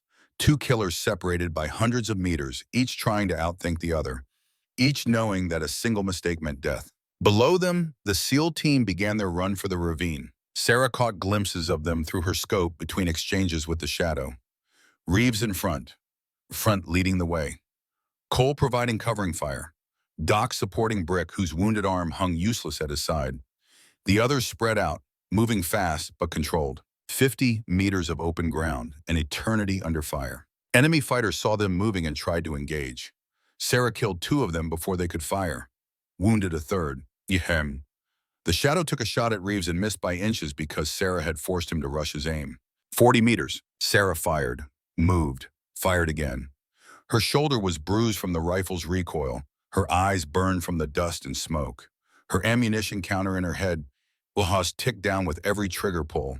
18 rounds, 17-16. 30 meters. The Shadow was getting frustrated. She could tell by the rhythm of his shots. Faster now, less precise. He was trying to suppress her completely, to pin her down long enough to engage the running soldiers. She refused to be pinned. Every time he fired, she moved. Every time she moved, she fired back. A continuous cycle of violence that kept them both occupied while her team sprinted for safety. 20 meters. An explosion rocked the battlefield. One of the enemy fighters had finally gotten the mortar operational and was dropping rounds near the ravine. Dirt and rock flew into the air. The team scattered, diving for cover. Sarah found the mortar position through her scope. 200 meters. Easy shot. She put a round through the tube itself, rendering it useless. Then she killed the fighter who had been operating it. 14 rounds. 10 meters. The team reached the ravine and disappeared into its protective depths. They were not safe. Not yet. But they were out of the immediate kill zone. They had a chance. Ground team is in the ravine, Cole reported. We have cover. Moving toward extraction point. Sarah felt a moment of relief. Then the Shadow's next shot reminded her that her own situation was far from secure. The round struck the ground directly beside her, close enough that the impact showered her with debris. She rolled away, seeking new cover, and found herself pinned behind a rock that was barely large enough to conceal her body. She had pushed her luck too far, used too many positions, given the Shadow too much information about her movement patterns. Now she was trapped. Overwatch, what is your status? She considered lying, telling them she was fine. But lies got people killed. I am pinned down by the sniper. He has my position zeroed. I cannot move without exposing myself to his fire. Silence on the radio, then Reeves's voice, heavy with the weight of command. Ghost, extraction is 9 minutes out. Can you hold that long? She looked at the tiny space she occupied, at the rock that offered only partial cover, at the angle of fire the Shadow had on her position. I do not know, she said honestly, but I am going to try. 9 minutes, an eternity. She pressed herself against the rock and began to wait. The Shadow was patient. He did not waste ammunition on speculative shots. He simply waited, his scope trained on the space she would have to cross if she wanted to escape. Sarah was patient too. She had spent her entire career learning to be patient. But patience was easier when you were the hunter, not the hunted. 8 minutes. She could hear the enemy fighters reorganizing below. Voices shouting in Pashto, the sound of vehicles moving. They were preparing something, a flanking maneuver maybe, or a direct assault on the ravine. She needed to be able to engage them, but every time she tried to shift her position, the Shadow put a round close enough to force her back. 7 minutes. Her radio crackled. Ghost, this is ground team. We have eyes on hostile movement. They are massing for an assault on the ravine entrance. We need Overwatch support. I am trying. The sniper has me locked down. Cole's voice was tight with frustration. Then figure something out. We cannot hold them off without you. Sarah closed her eyes, thought about the terrain, the angles, the position of the sun, everything she had learned in years of training in combat. There had to be a solution. There was always a solution. She opened her eyes and saw it. The sun had risen higher while she was pinned down. It was now shining directly into the shadow's face from her position. Not enough to blind him, but enough to affect his vision slightly, to slow his reactions by a fraction of a second. A fraction of a second might be enough. She took 3 deep breaths, visualized the movement she was about to make, the angle, the speed, the exact position she needed to reach. Then she moved. She rolled out of cover to her right, away from the direction the shadow would expect. At the same time, she brought her rifle up and sighted toward his position. She could see him now. A figure in a ghillie suit, rifle raised, trying to track her unexpected movement. They fired at the same time. His round scream passed her ear, so close she could feel the heat of its passage. Her round struck the rock directly beside his position. Not a hit, but close enough to make him flinch, close enough to force him to adjust. She was already moving again, rolling behind a new piece of cover, coming up in a crouch with her rifle ready. The shadow had relocated too. He was fast, faster than anyone she had ever faced. But now she had broken his lock on her position. Now they were equals again. 12 rounds remaining, 6 minutes to extraction, and an army of enemy fighters about to assault her team's position. Sarah settled her scope on the entrance to the ravine and prepared for the hardest fight of her life. The first wave came 30 seconds later. 20 fighters charging toward the ravine entrance, screaming and firing their weapons on full automatic. They were trying to overwhelm the SEAL team with sheer numbers, a tactic that might work if Sarah was not watching. She began firing. 1, 2, 3, 4. Each shot was precisely placed. Each target dropped before they could reach effective range. The attackers began to falter, confused by the invisible death that struck from above. 5, 6, 7. The survivors broke and ran, seeking cover from the sniper they could not see. But they had served their purpose. The attack had been a probe, testing the defenses, identifying the biggest threat. Now they knew exactly where she was. Multiple muzzle flashes erupted from the village. Suppressive fire from a dozen positions, all focused on Sarah's location. Rounds cracked and snapped around her, forcing her to keep her head down. And through the chaos, she saw the shadow moving to a new position, one that would give him an angle on her cover. She had maybe 30 seconds before he was set up. 30 seconds to do something or die trying. She keyed her radio. Ground team, I need fire support. Heavy fire on the eastern ridge. Now. Brick's voice came back. Copy. Giving you everything we have. The SEAL team opened up with their remaining ammunition. Machine gun fire raked across the ridge where the shadow was moving. Not accurate enough to hit him, but accurate enough to force him to take cover. Sarah used the moment. She rose from her position and sprinted toward a cluster of boulders 50 meters to her left. A better position, higher ground. Bullets chased her across the open ground. She felt one tug at her sleeve, but she kept running. She dove behind the boulders just as the shadow's rifle cracked. The round struck the exact spot she had been standing. Too close, but she was still alive. 5 minutes. She could hear the helicopters now, a distant thrum growing louder. Ground team, extraction is inbound. Prepare for pickup. Roger that, we are ready. Sarah began engaging again. Each shot depleted her ammunition. 9 rounds, 8, 7. The helicopters appeared over the ridge. 2 Blackhawks, their door gunners engaging targets with devastating effect. Sarah shifted to the remaining threats. A fighter with an RPG was taking aim at the lead helicopter. She killed him. Another was setting up a machine gun. She dropped him too. 5 rounds. The helicopters touched down. The SEAL team emerged from the ravine and ran toward the aircraft. Doc was supporting Brick. Cole provided cover fire. Reeves counted heads. They reached the helicopters and began climbing aboard. But Sarah was still on the ridge, still a kilometer from extraction, still trapped by the shadow. Overwatch, ground team is aboard. What is your status? She looked at the helicopters, at the distance. Extract, I will find my own way out. Negative, we are not leaving you behind. You do not have a choice, Chief. If those helicopters stay on the ground another minute, They will be destroyed. Get your people out. I will evade and extract. A long pause. Then his voice, heavy with emotion. Ghost, I am going to come back for you. You understand me? I am coming back. I know. The helicopters lifted off. Sarah watched them climb into the sky, carrying 8 soldiers to safety, carrying Doc home to his wife and his baby. She had done her job.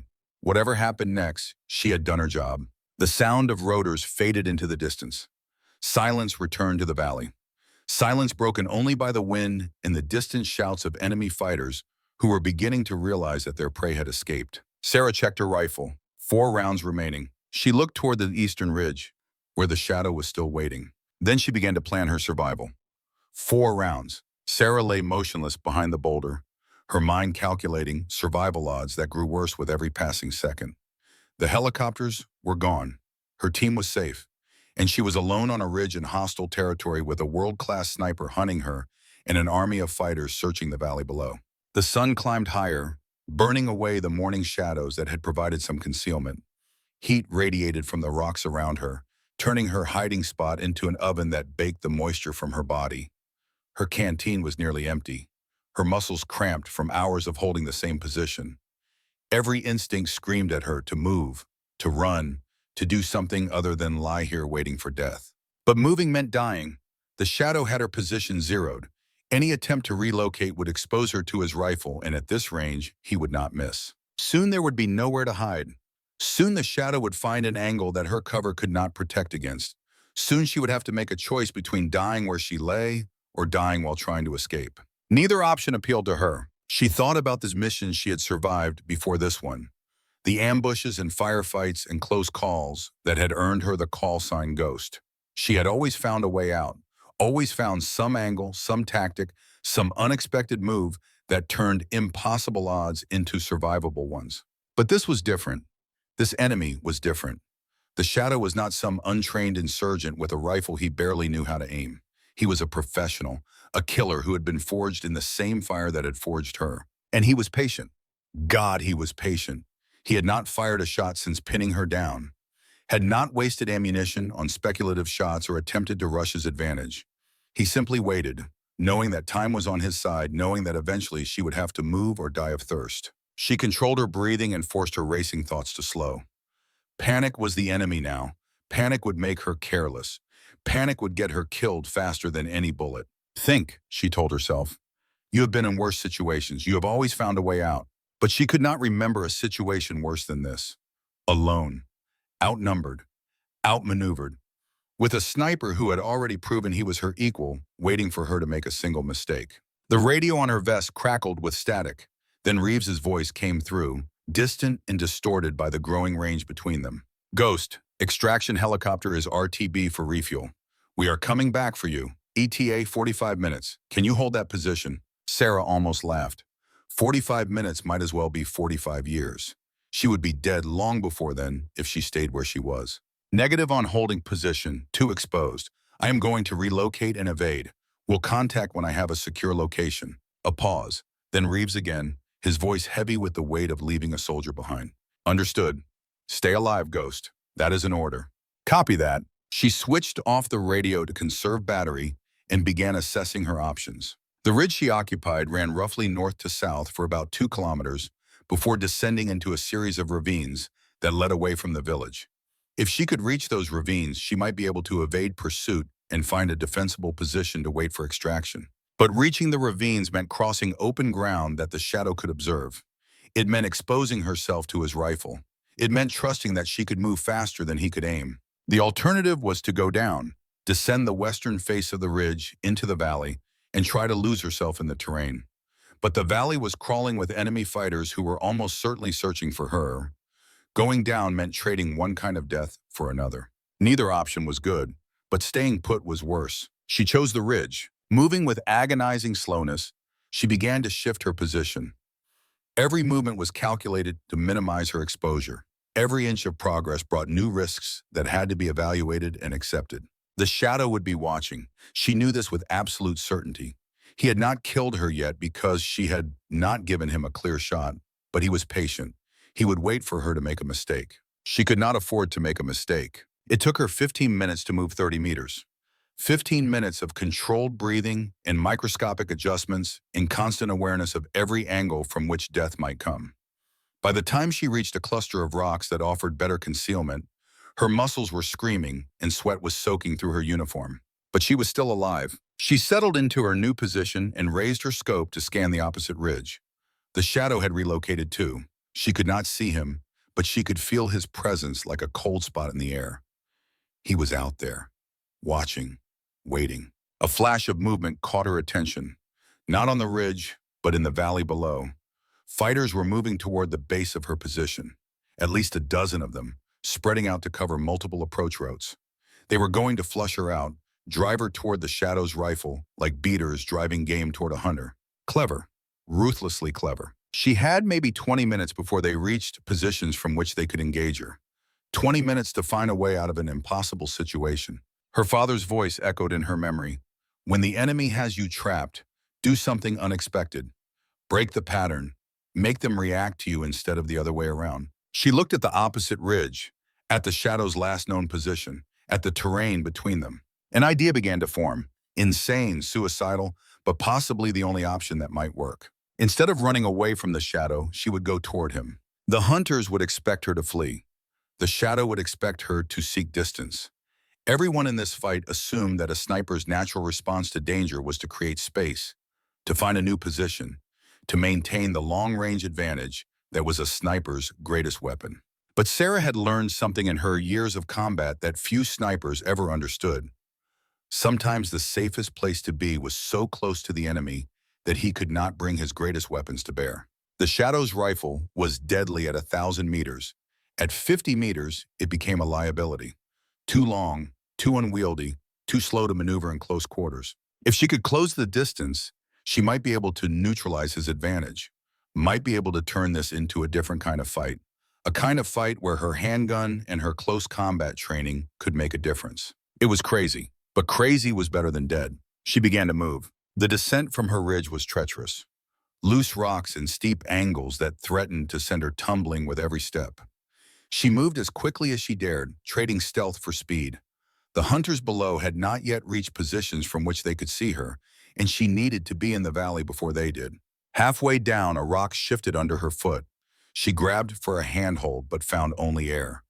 For one heart-stopping moment, she was falling, sliding down the slope in a cascade of debris and dust. She hit a boulder hard enough to drive the breath from her lungs.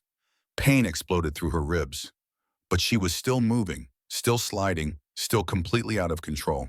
When she finally came to rest at the bottom of the slope, she lay still for a long moment, waiting for the bullet that would end her life.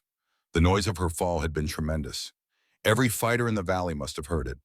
The shadow must have seen it, but no bullet came. She opened her eyes and found herself in a narrow ravine at the base of the ridge. The walls were steep enough to provide some concealment from above. Not perfect cover, but better than the open slope she had just ascended. Her ribs ached with every breath. Her left arm was scraped raw from the rocks. Her rifle case had taken a hard impact, and she could not be certain the weapon was still functional. But she was alive, and she was in the valley. She pulled out her sidearm and began to move through the ravine toward the opposite ridge. The sound of voices made her freeze. Two fighters were moving along the ravine ahead of her, weapons ready, searching for the source of the rockfall. They had not seen her yet, but they would in seconds if she did not act. Sarah pressed herself against the ravine wall and controlled her breathing. The fighters were moving toward her position. 20 meters, 15, 10. At 5 meters, the lead fighter looked directly at her. For an instant that seemed to stretch into eternity, their eyes met. She saw his face clearly. Young, maybe 20 years old. Fear mixed with determination in his expression. A boy playing soldier in a war that had already consumed his entire life. Then her training took over. She moved. The first fighter died before he could raise his weapon. Her knife took him in the throat, cutting off any sound before it could escape. She caught his body as it fell and used his momentum to carry herself toward the second fighter. The second man was faster. He got his rifle up and squeezed the trigger, but Sarah was already inside his guard, deflecting the barrel with her forearm as the weapon discharged harmlessly into the air. Her knife found his chest. Once, twice, 3 times. He collapsed against her, his weight driving her back against the ravine wall. She held him there for a moment, feeling his life drain away, watching the light fade from his eyes. Then she let him fall and kept moving. The gunshot would bring others. She had minutes at most before the ravine was flooded with fighters. She needed to reach the opposite ridge before that happened. She ran. The ravine twisted and turned through the valley floor, sometimes narrowing to barely shoulder width, sometimes opening into small clearings where she felt exposed and vulnerable. Twice she heard voices and had to press herself into shadows while fighters passed within arm's reach. Her ribs screamed with every breath. Her arm throbbed where the skin had been torn away.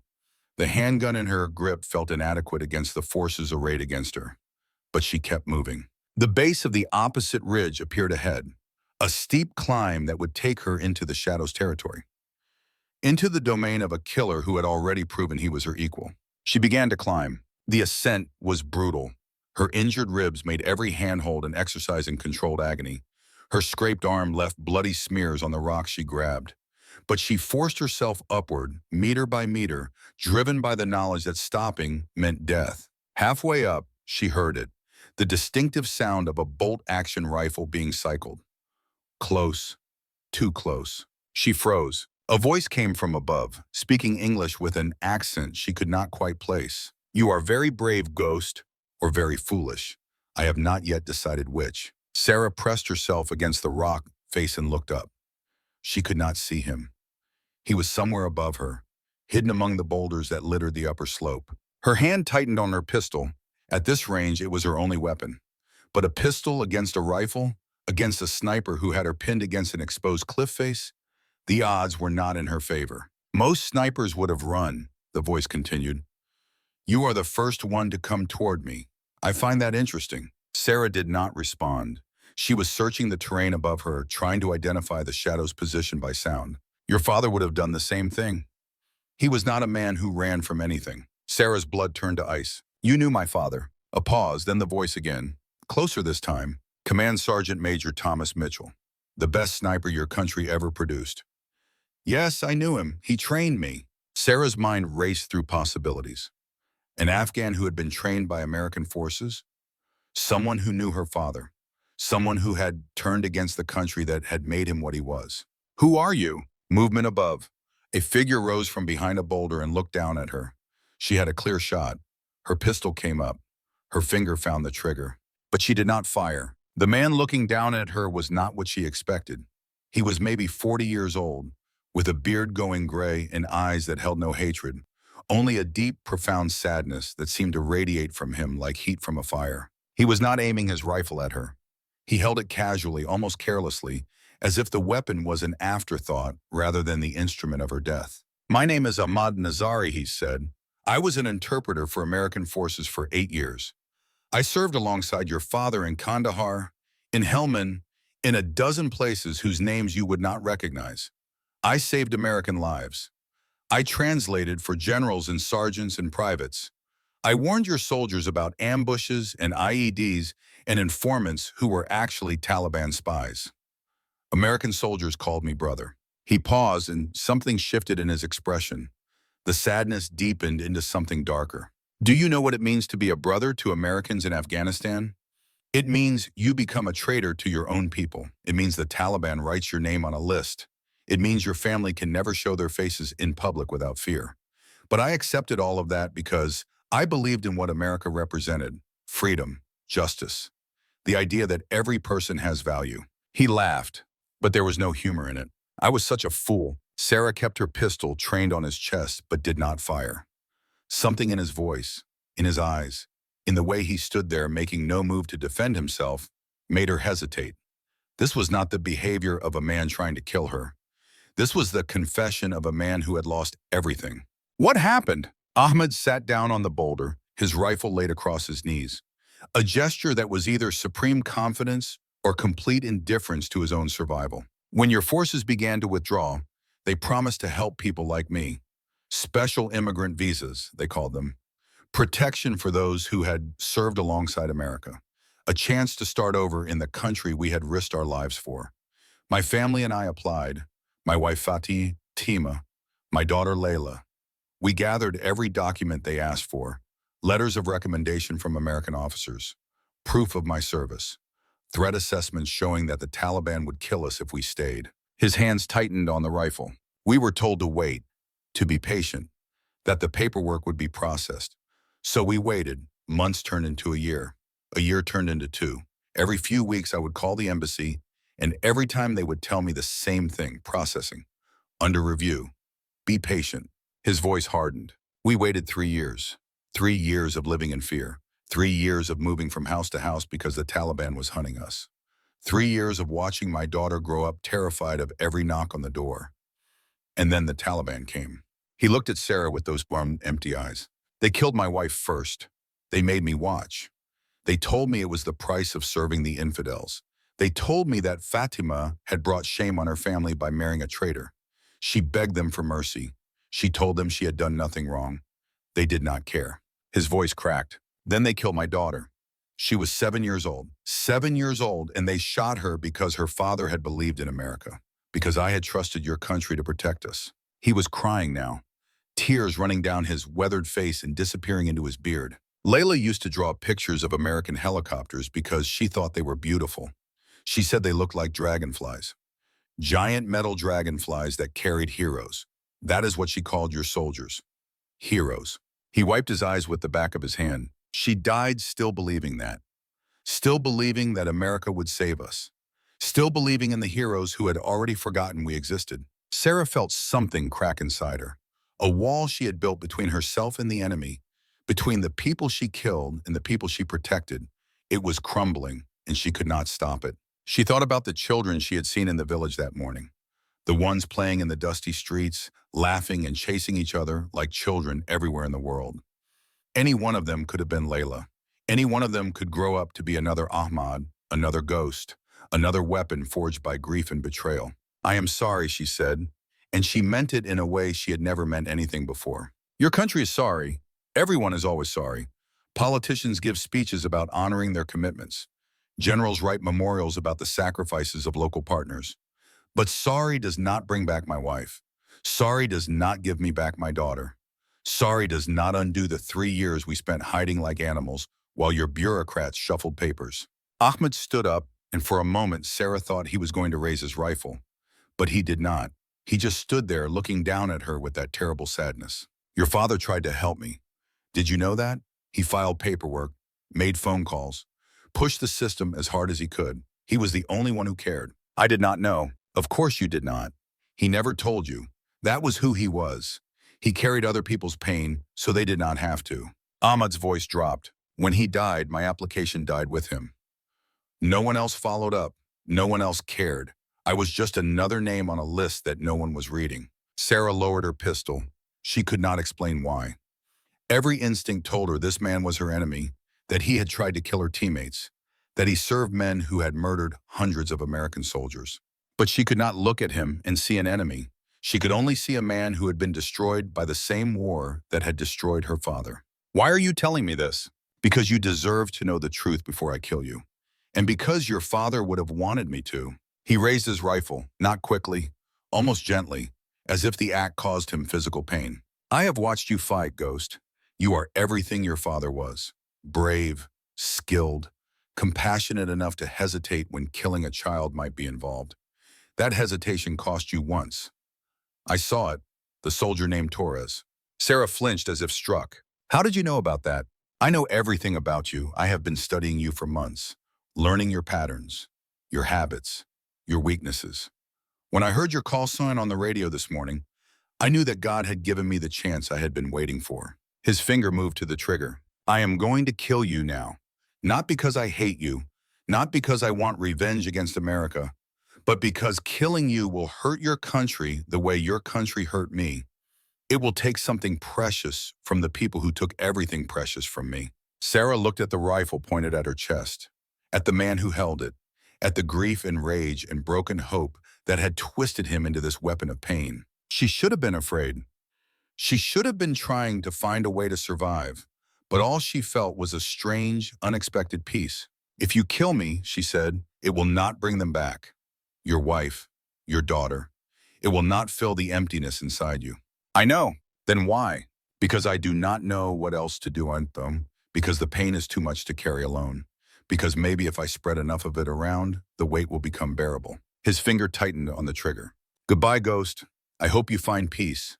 I hope there is something after this life where you can see your father again. Sarah closed her eyes. She thought about her father, about the smile in that photograph with Reeves, about the lessons he had taught her on hot Texas afternoons, about the weight of bullets and the souls they carried. She thought about Torres, about the daughter he never met, about the forgiveness he offered with his dying breath. She thought about Doc and his pregnant wife, about Brick with his wounded arm, about all the soldiers who were going home because she had done her job. She had lived a good life. She had protected the people who mattered. She had carried the weight her father had given her. It was enough. She waited for the bullet that would end her story. It did not come. Seconds passed, an eternity measured in heartbeats. The wind whispered across the rocks. A bird called somewhere in the distance. The world continued as if nothing of importance was happening on this remote Afghan ridge. She opened her eyes. Ahmad was still standing above her, rifle aimed at her chest, but his finger had moved away from the trigger. His face was twisted with some internal struggle, some war between the man he had been and the monster he had become. The barrel of his rifle wavered, dropped an inch, rose again, dropped further. I cannot do it, he said. His voice was barely a whisper, a confession dragged from somewhere deep inside him. I have killed many men since they took my family. Americans, Afghans, anyone who served the system that destroyed my life. I told myself each kill was justice.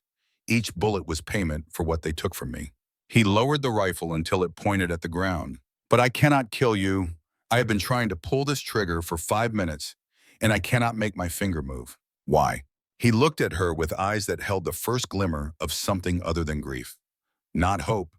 Hope was too strong a word, but perhaps the memory of hope, the ghost of the man he had once been. Because your father saved my life. In Kandahar, 2009. We were on a patrol providing security for a humanitarian convoy. Taliban hit us from 3 directions. RPGs, machine guns. It was chaos. He sat down heavily on the boulder, as if the memory had stolen his strength. I was hit in the leg. The round shattered my femur. I could not walk, could not crawl. I lay there watching everyone else fall back, knowing they were going to leave me, knowing I would be captured and tortured and killed. Your father came back for me. The convoy was pulling out. Everyone was screaming at him to get on the truck, but he ran back through the gunfire and picked me up like I weighed nothing. He carried me 2 kilometers through enemy fire to the medevac helicopter. He took 3 bullets doing it, one in the vest, one through his arm, one that grazed his scalp so close it left a scar. Ahmad's voice dropped to barely a whisper. He nearly died because he refused to leave me behind. A man he barely knew, an Afghan interpreter who meant nothing to the mission, nothing to his career, nothing to anyone except maybe his own family. And he risked everything to save me. Sarah felt tears streaming down her face. She did not try to stop them. He never told me about that. Of course he did not. That was who Thomas Mitchell was. He collected debts of honor like other men collected medals, and he never asked for repayment. He just kept carrying people, kept saving lives, kept sacrificing pieces of himself until there was nothing left. He stepped back from the edge of the boulder. Go, Ghost. Take your people and leave this valley. I will not stop you. Sarah stared at him, unable to process what was happening. Why would you let me go? Because your father would have wanted me to. Because killing you would not bring back my family. Because I am tired of being a monster. He turned away. Go before I change my mind. Sarah began to climb. Every muscle in her body screamed in protest, but she forced herself upward, expecting at any moment to feel the impact of a bullet in her back. But Ahmad did not shoot. When she reached the top of the ridge, she looked back. He was still standing where she had left him, staring out over the valley where so many men had died. Thank you, she said. He did not turn around. Do not thank me. Just survive. Live the life that my daughter never had the chance to live. That is the only payment I want. Sarah turned and began moving toward the extraction point. Her ribs ached, her arm throbbed. Her mind was reeling from everything she had learned. Ahmad Nazari, the shadow. A man who had served America faithfully and been destroyed by the country he loved. A man who had carried the same grief she carried, the same weight her father had carried. They were not so different. They were ghosts of the same war, haunted by the same failures, broken by the same system. She reached the extraction point just as the sun began to set. The western sky blazed with colors that seemed impossible. Orange and red and purple streaked across the horizon like a painting made by a god with a taste for drama. The same sky that had watched over countless battles in this ancient land. The same sky that would watch over countless more day after she was gone. The Black Hawk was already waiting, rotors turning, door gunners scanning for threats. The sound of the helicopter was the most beautiful thing Sarah had ever heard. It meant safety. It meant survival. It meant she would live to see another day. Reeves was standing in the doorway, his face a mask of relief and exhaustion. He looked older than he had that morning. The weight of the day's events had etched new lines around his eyes, new gray into his hair. But he was alive. They were all alive. She ran toward the helicopter, her injured ribs screaming with every stride. The door gunner tracked her movement, ready to engage any threat that might appear. But no threat came. The ridge behind her was empty. Ahmad had kept his word. She climbed aboard and collapsed onto the metal floor of the cabin. Hands reached out to steady her. Voices asked if she was okay. Someone pressed a canteen to her lips, and she drank greedily, the water washing away the dust and blood that coated her throat. She nodded but did not speak. The helicopter lifted off and banked toward home. Through the window, Sarah could see the valley falling away below her. The village, the ridges, the ravine where she had fought and nearly died. Somewhere down there, Ahmad Nazari was watching her go. A man who had chosen mercy over revenge. A monster who had remembered how to be human. She did not know if she would ever see him again. Did not know if their paths would cross in another valley, another war, another impossible situation. But she knew one thing with absolute certainty. She would never forget him. And she would never forget the lesson he had taught her. In war, there are no heroes, only survivors and the dead. And sometimes, just sometimes, the line between them is drawn by grace instead of bullets. The helicopter flew on into the gathering darkness. And Sarah Mitchell closed her eyes and allowed herself to rest. The debriefing lasted for hours. Sarah sat in a windowless room at the forward operating base, answering questions from intelligence officers who wanted to know everything about the ambush, the enemy positions, the sniper who had nearly killed her. She told them on almost everything: the trap, the firefight, the running battle across the valley, the extraction. But she did not tell them about Ahmad Nazari, did not tell them about the conversation on the ridge, did not tell them that the shadow had chosen to let her go. Some truths were not meant for official reports. When the debrief finally ended, she found Doc waiting for her outside the room. His arm was in a sling from the wound he had taken during the fight, but he was smiling. "Brick is going to be okay," he said. "The round passed through clean. He will be back on his feet in a few weeks." Good. And the mission was a success. Mansour was not in the village. But the intelligence we recovered from the target building gave us his actual location. Another team hit it 3 hours ago. He is in custody. Sarah nodded but felt no satisfaction. Mansour was just one man. Capturing him would not end the war, would not bring back the soldiers he had killed, would not heal the wounds that had been torn into so many families.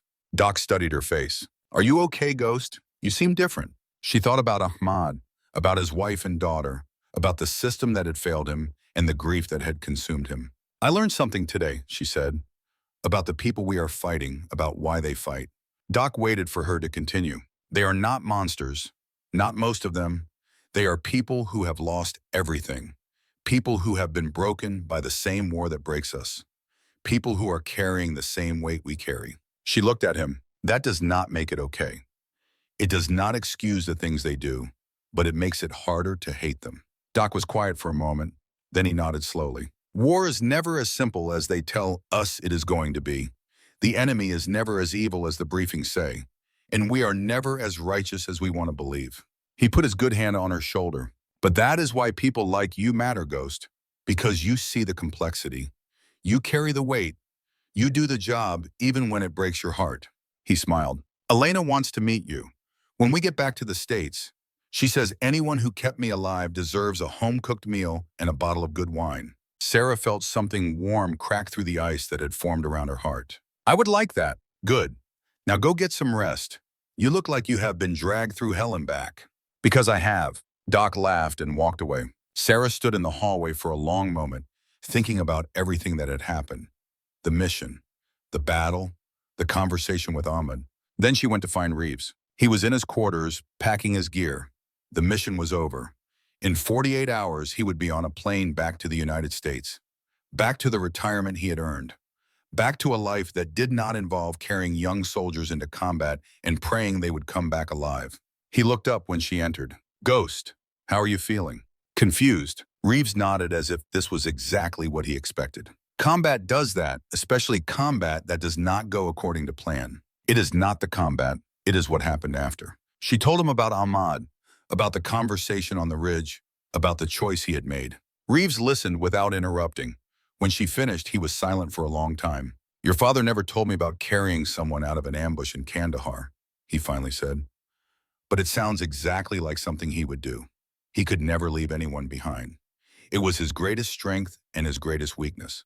He saved Ahmad's life, and Ahmad saved mine." Reeves looked at her with those pale blue eyes. The world is full of circles like that, acts of kindness that echo across years and miles and impossible circumstances. Your father planted a seed in that man, and today it bloomed in a way no one could have predicted. What do I do with it? With knowing what I know. You carry it, like you carry everything else. And maybe someday you find a way to plant your own seeds, to create your own ripples. He stood up and faced her. "You did good today, Ghost. You kept my team alive. You faced impossible odds and you survived. Your father would be proud." Sarah felt tears prickling at her eyes. She fought them back. "I do not feel like I did good. I feel like I barely survived. Like I got lucky. Luck is a skill, remember. And skill is just preparation meeting opportunity." Reeves put a hand on her shoulder. "Go home, Sarah. Rest, heal. And when you are ready, come back and do it again. Because the world needs people like you. People who can carry the weight without being crushed by it." He smiled. "Besides, I have a feeling this is not the last time our paths will cross. The world is smaller than it seems." Sarah nodded. She did not trust herself to speak. She turned and walked out of his quarters, out of the building, out into the Afghan night. The stars overhead were brilliant, thousands of them scattered across the darkness like diamonds on black velvet. The same stars that Ahmad Nazari was probably looking at right now, from whatever hiding place he had found. The same stars her father had looked at all those years ago on the night before he went away forever. Sarah stood beneath those stars and made a promise. She would carry the weight. She would protect the people who mattered. She would plant seeds of kindness wherever she could. And she would never forget the lesson Ahmad had taught her. In the end, what separates us from our enemies is not the uniform we wear or the flag we serve. It is the choices we make when no one is watching. The mercy we show when mercy costs us nothing but requires everything. Ahmed had shown her mercy, had chosen grace over vengeance, had remembered his humanity when he had every reason to forget it. She would honor that choice, would spend the rest of her life trying to be worthy of it. The wind picked up, carrying the smell of dust and smoke and something that might have been hope. Sarah Mitchell turned and walked toward the barracks. Tomorrow would bring new challenges, new missions, new opportunities to carry the weight. But tonight she would rest. Tonight she would dream of her father. And in those dreams, for the first time in years, he would be smiling. 3 days passed like a fever dream. Sarah spent most of that time in the medical tent, letting the doctors examine her cracked ribs and bandage the cuts that covered her arms. They told her she was lucky, that the injuries could have been much worse, that she should take time to recover before returning to duty. She listened politely and ignored every word they said. On the morning of the 4th day, she was standing in the operations center when the intelligence officer burst through the door with a folder marked urgent. "We found him," the officer said. "Mansour. He is at a compound 40 kilometers east of where we hit him before. Satellite imagery confirms at least 20 fighters providing security. And something else." He spread photographs across the table. Sarah leaned in to examine them. The compound was a fortress, high walls constructed from reinforced concrete that could withstand anything short of a direct missile strike. Guard towers at each corner, manned around the clock by fighters with heavy machine guns. A single road leading in and out through a narrow canyon that seemed designed by nature to funnel any attacking force into a kill zone. The architecture spoke of paranoia and experience. Mansour had learned from his previous escapes. He had chosen this location because it was nearly impossible to assault by conventional means. The mountains provided natural barriers on 3 sides. The canyon protected the only approach. Even the compound's interior layout, visible in thermal imaging, showed overlapping fields of fire and hardened positions. This man had been planning for this moment for years, planning for the day when American forces would come for him with everything they had. But it was the last photograph that made her blood run cold. A figure on the roof of the main building, a man with a rifle, scanning the horizon through a scope. Even from the grainy satellite image, she recognized his posture, his stance, the way he held his weapon like it was an extension of his body, the patience in his silhouette that spoke of hours spent motionless, waiting for targets that might never appear. Ahmad Nazari, the shadow. He was still protecting Mansour, still serving the man who had given him purpose after America had taken everything else, still carrying the grief and rage that had transformed him from a trusted ally into a deadly enemy. Sarah had thought their encounter on the ridge had changed something, had believed that his decision to spare her life meant he was stepping back from the war, that perhaps some part of the man he had been before his family's murder still existed, buried beneath the layers of pain and hatred. But looking at this photograph, she understood the truth. Ahmad had let her go because of his debt to her father, because Thomas Mitchell had carried him 2 kilometers through enemy fire and taken 3 bullets to save his life. That debt was personal, sacred. It did not extend to anyone else on the American side of this war. If American forces came for Mansour again, Ahmad would kill as many of them as he could. He would use every skill he had learned, every tactic he had mastered, every ounce of determination that burned in his broken heart, including her if she gave him no other choice. The thought should have frightened her. Instead, it filled her with a strange sadness. They were mirrors of each other, she and Ahmad, 2 soldiers shaped by the same war, driven by the same sense of duty, haunted by the same ghosts. In another life, they might have been allies, friends even. But this was the life they had, and in this life, they were enemies. Reeves entered the operations center and stopped when he saw the photographs. His face went through a series of expressions that Sarah had learned to read over the past week. Surprise at the quality of the intelligence, calculation as he assessed the tactical challenges, and finally grim determination as he made the decision she knew he would make. When do we go? The intelligence officer looked uncomfortable. Sir, with respect, you are scheduled for a rotation back to the States in 48 hours. This mission should go to another team. Reeves shook his head. Mansour has killed over 200 of our soldiers. He has evaded capture twice now. I am not leaving this country until he is in custody or in the ground. He looked at Sarah. You in, Ghost? She should have said no. Her ribs were still healing. Her arms still ached. The memory of Ahmad's rifle pointed at her chest still woke her in the middle of the night. But she thought about the soldiers Mansour had killed, the families who would never be whole again, the debt she owed to every man and woman who had trusted her to keep them safe. I am in. Reeves nodded as if he had expected nothing less. Brief the team. We launch at 0200. The compound sat in a valley that seemed designed by God for defense. Mountains rose on 3 sides, their slopes too steep for any approach except by helicopter. The single road wound through a canyon that was barely wide enough for one vehicle, with walls that rose 100 meters on either side. Anyone trying to drive in would be funneled into a kill zone with no escape. The only viable approach was by air, but helicopters were loud, and the compound had clear sight lines in every direction. Any aircraft would be detected long before it reached the target, unless they came in dark. The plan was audacious. 2 helicopters would approach from the north, flying through a mountain pass that was barely wide enough to accommodate their rotors. They would stay below the ridgeline until the last possible moment, then pop up and drop the team directly onto the compound walls. 30 seconds of exposure. That was all it would take. 30 seconds for the helicopters to clear the ridge, reach the compound, and drop their passengers. 30 seconds during which the Shadow would have clear shots at both aircraft. Sarah studied the approach route and felt something cold settle in her stomach. There is no overwatch position, she said. The terrain does not allow it. If I am on the ground with the team, I cannot provide cover during the approach. Reeves nodded. I know. That is why you are not going to be on the ground. He pointed to a spot on the map, a ridge overlooking the valley, approximately 800 meters from the compound. We are going to insert you here, 2 hours before the main assault. You will establish a position with sight lines to the compound and the approach route. When we come over that ridge, your job is to keep the Shadow off our helicopters. Sarah looked at the map, at the distances involved, at the angles and elevations and wind patterns that would affect every shot. That is a long shot in the dark. The helicopters will be moving. The shadow will be concealed.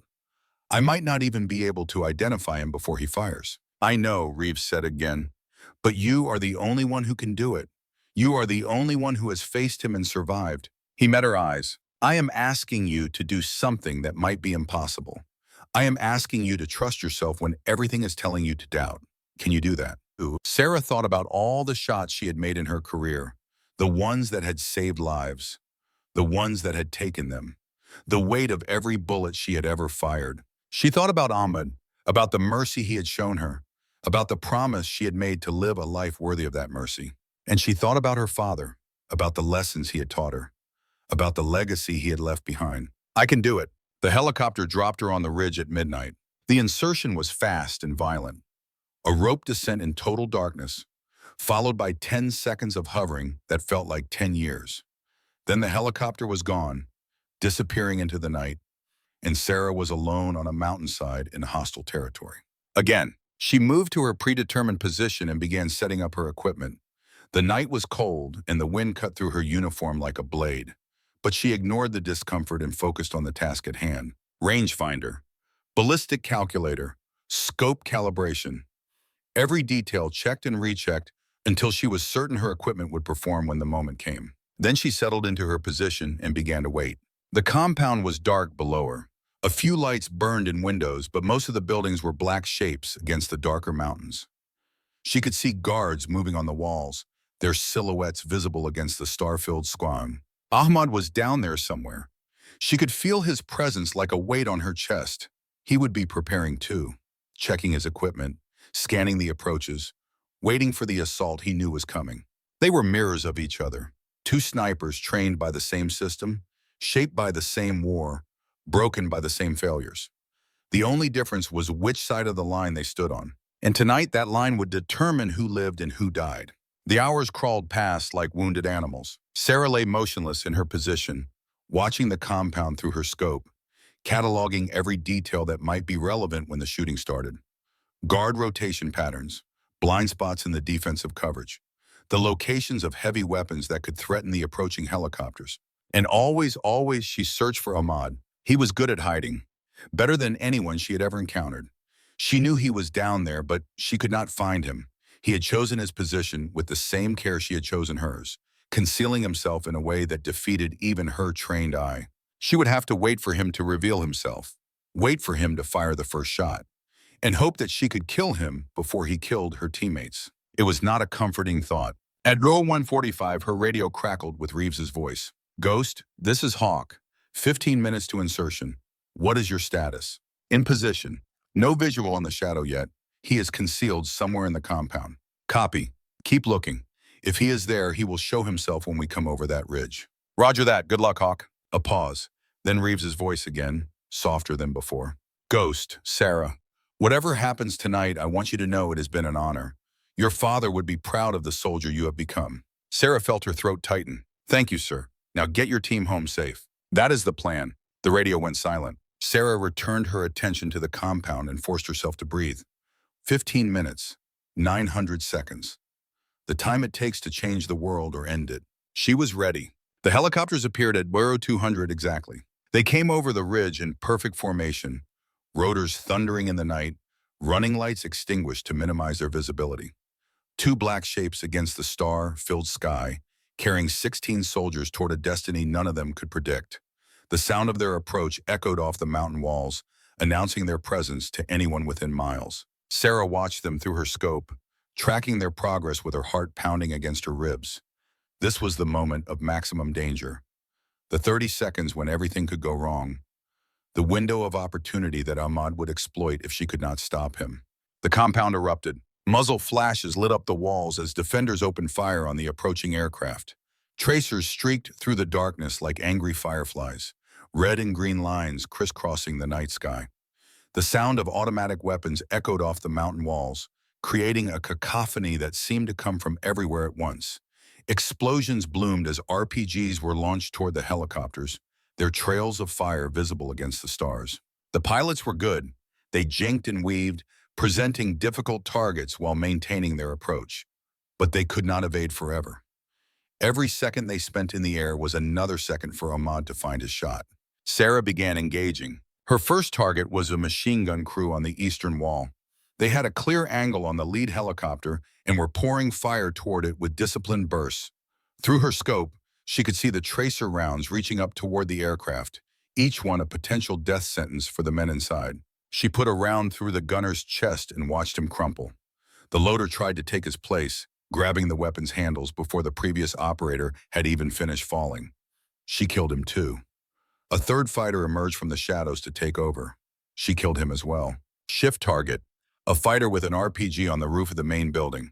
He was kneeling behind a low wall, the launcher balanced on his shoulder, tracking the lead helicopter with patient precision. Long range, wind from the left. She adjusted and fired. The round caught him in the shoulder, spinning him around, causing the RPG to discharge harmlessly into the night sky. She fired again to make sure he stayed down. Shift again. 3 men trying to set up a mortar position in the courtyard. They were working with frantic efficiency, assembling the tube and preparing rounds for rapid fire. She killed 2 of them before they could fire a single round. The third ran for cover, abandoning the weapon. The helicopters were closing, 400 meters, 300, 200. She could see the door gunners returning fire now. Their miniguns spitting streams of tracers that swept across the compound walls like searchlights of death. And then she saw him. Ahmad emerged from behind a chimney on the main building, his rifle already shouldered, his scope trained on the lead helicopter. He was in a perfect position, elevated, concealed from the helicopter's door gunners by the angle of the roof, with a clear shot at the cockpit where the pilots sat exposed behind their windshield. He had been waiting for this moment, hiding while the defenders revealed their positions and drew her fire, conserving his strength for the shot that mattered most. Sarah swung her scope toward him, but she was too slow. She saw his finger tighten on the trigger, saw the muzzle flash as his rifle discharged, heard the supersonic crack of the round cutting through the night air toward its target. The lead helicopter shuddered. For one horrible moment, she thought it was going down. The aircraft yawed violently to the left, its rotors screaming in protest. But the pilot was skilled. He fought the controls and steadied the aircraft just as it reached the compound wall. Ropes dropped. Soldiers began sliding down. Ahmad cycled his bolt and took aim again. Sarah fired. Her round struck the chimney inches from his head, spraying him with fragments. He flinched and ducked behind cover. Not a kill, but it bought her team precious seconds. The soldiers hit the ground and began moving. She could see Reeves leading from the front, his weapon up, engaging targets as he advanced. Cole was right behind him, covering his blind spots.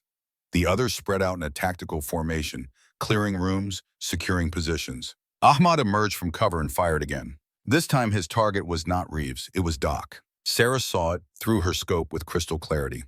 Ahmed had repositioned while she was engaging other targets, moving to an angle that gave him a clear shot at the medic. Doc was in the open, kneeling beside a wounded teammate, completely exposed and utterly unaware of the death that was aimed at his back. She swung her scope toward Ahmad, her crosshairs finding his silhouette just as his finger began to squeeze the trigger. And then she heard it. Another threat. A fighter on the opposite wall was shouldering an RPG, aiming at the second helicopter that was still hovering, waiting to extract more soldiers. If that helicopter went down, half the team would be stranded in the compound with no way out. 2 targets, 1 bullet ready, 1 heartbeat to decide. Doc or the helicopter? Ahmed's radio crackled, and his voice came through on a frequency she had not expected him to have. I know you see me, Ghost. I have your medic, the one with the pregnant wife. You told me about her, remember? Elena, the baby. Sarah's blood ran cold. He had been listening, learning, gathering intelligence from every transmission. Here is your choice, Ahmad continued. Kill me, and I will pull this trigger as I fall. Your medic dies, or let me kill him cleanly, and I will not destroy your helicopter. 1 life for many, the math is simple. Sarah's mind raced through possibilities. Ahmad was wounded. His hands might shake. His aim might be off. But he was still the shadow, still the best sniper she had ever faced. If she gambled on his missing, she might lose Doc. But if she let him kill Doc, she would be choosing the mission over her teammate, breaking the promise her father had made her swear, the one rule that mattered more than any other. Choose the soldiers, always. She had 2 seconds, maybe less. Ahmad's finger tightened. Sarah made her choice. She shifted her aim, not to Ahmad, to the RPG gunner on the wall. The shot was instinct, pure muscle memory. 800 meters, wind from the east. The round left her barrel and crossed the distance in less than a second, striking the RPG gunner in the chest just as he prepared to fire. The launcher fell. The helicopter was safe. But she had not saved Doc. Ahmad fired. Sarah screamed into her radio. Doc, down. Whether he heard her or whether some instinct warned him, Doc threw himself to the side at the last possible moment. Ahmad's bullet struck his shoulder instead of his spine, spinning him around, dropping him to the ground. But he was alive. Wounded but alive. Sarah turned her rifle back toward Ahmad, rage burning through her veins. She fired. Her round hit Ahmad in the shoulder, spinning him around, spoiling his aim for any follow-up shot. But he was not finished. Even wounded, even in agony, he brought his rifle back up. His determination was terrifying. His skill was undeniable. Sarah fired again. Another hit, this time to the torso. Ahmad staggered but did not fall. She fired a third time. A fourth. He finally went down. Sarah watched through her scope as Ahmad collapsed on the rooftop, his rifle clattering away.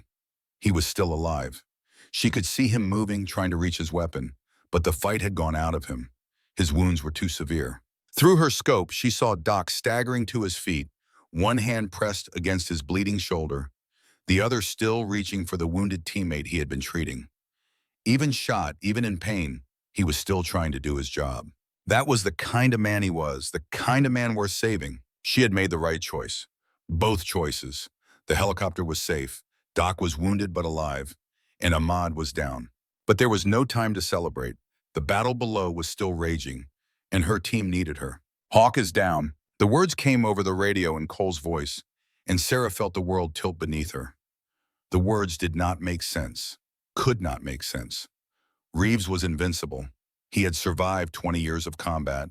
He had walked through fire and bullets and explosions and always come out the other side. He could not be down. The universe did not work that way. She swung her scope toward the last position she had seen Reeves, searching desperately for his distinctive silhouette. The compound was chaos. Muzzle flashes and explosions and running figures that were impossible to distinguish in the darkness and smoke. Buildings burned. Bodies lay scattered across the courtyard. The sounds of combat echoed from every direction. Then she found him. He was lying in an open courtyard, not moving. His arms were spread wide, his weapon lying beside him where it had fallen. Two of his teammates were dragging him toward cover, while others provided suppressive fire.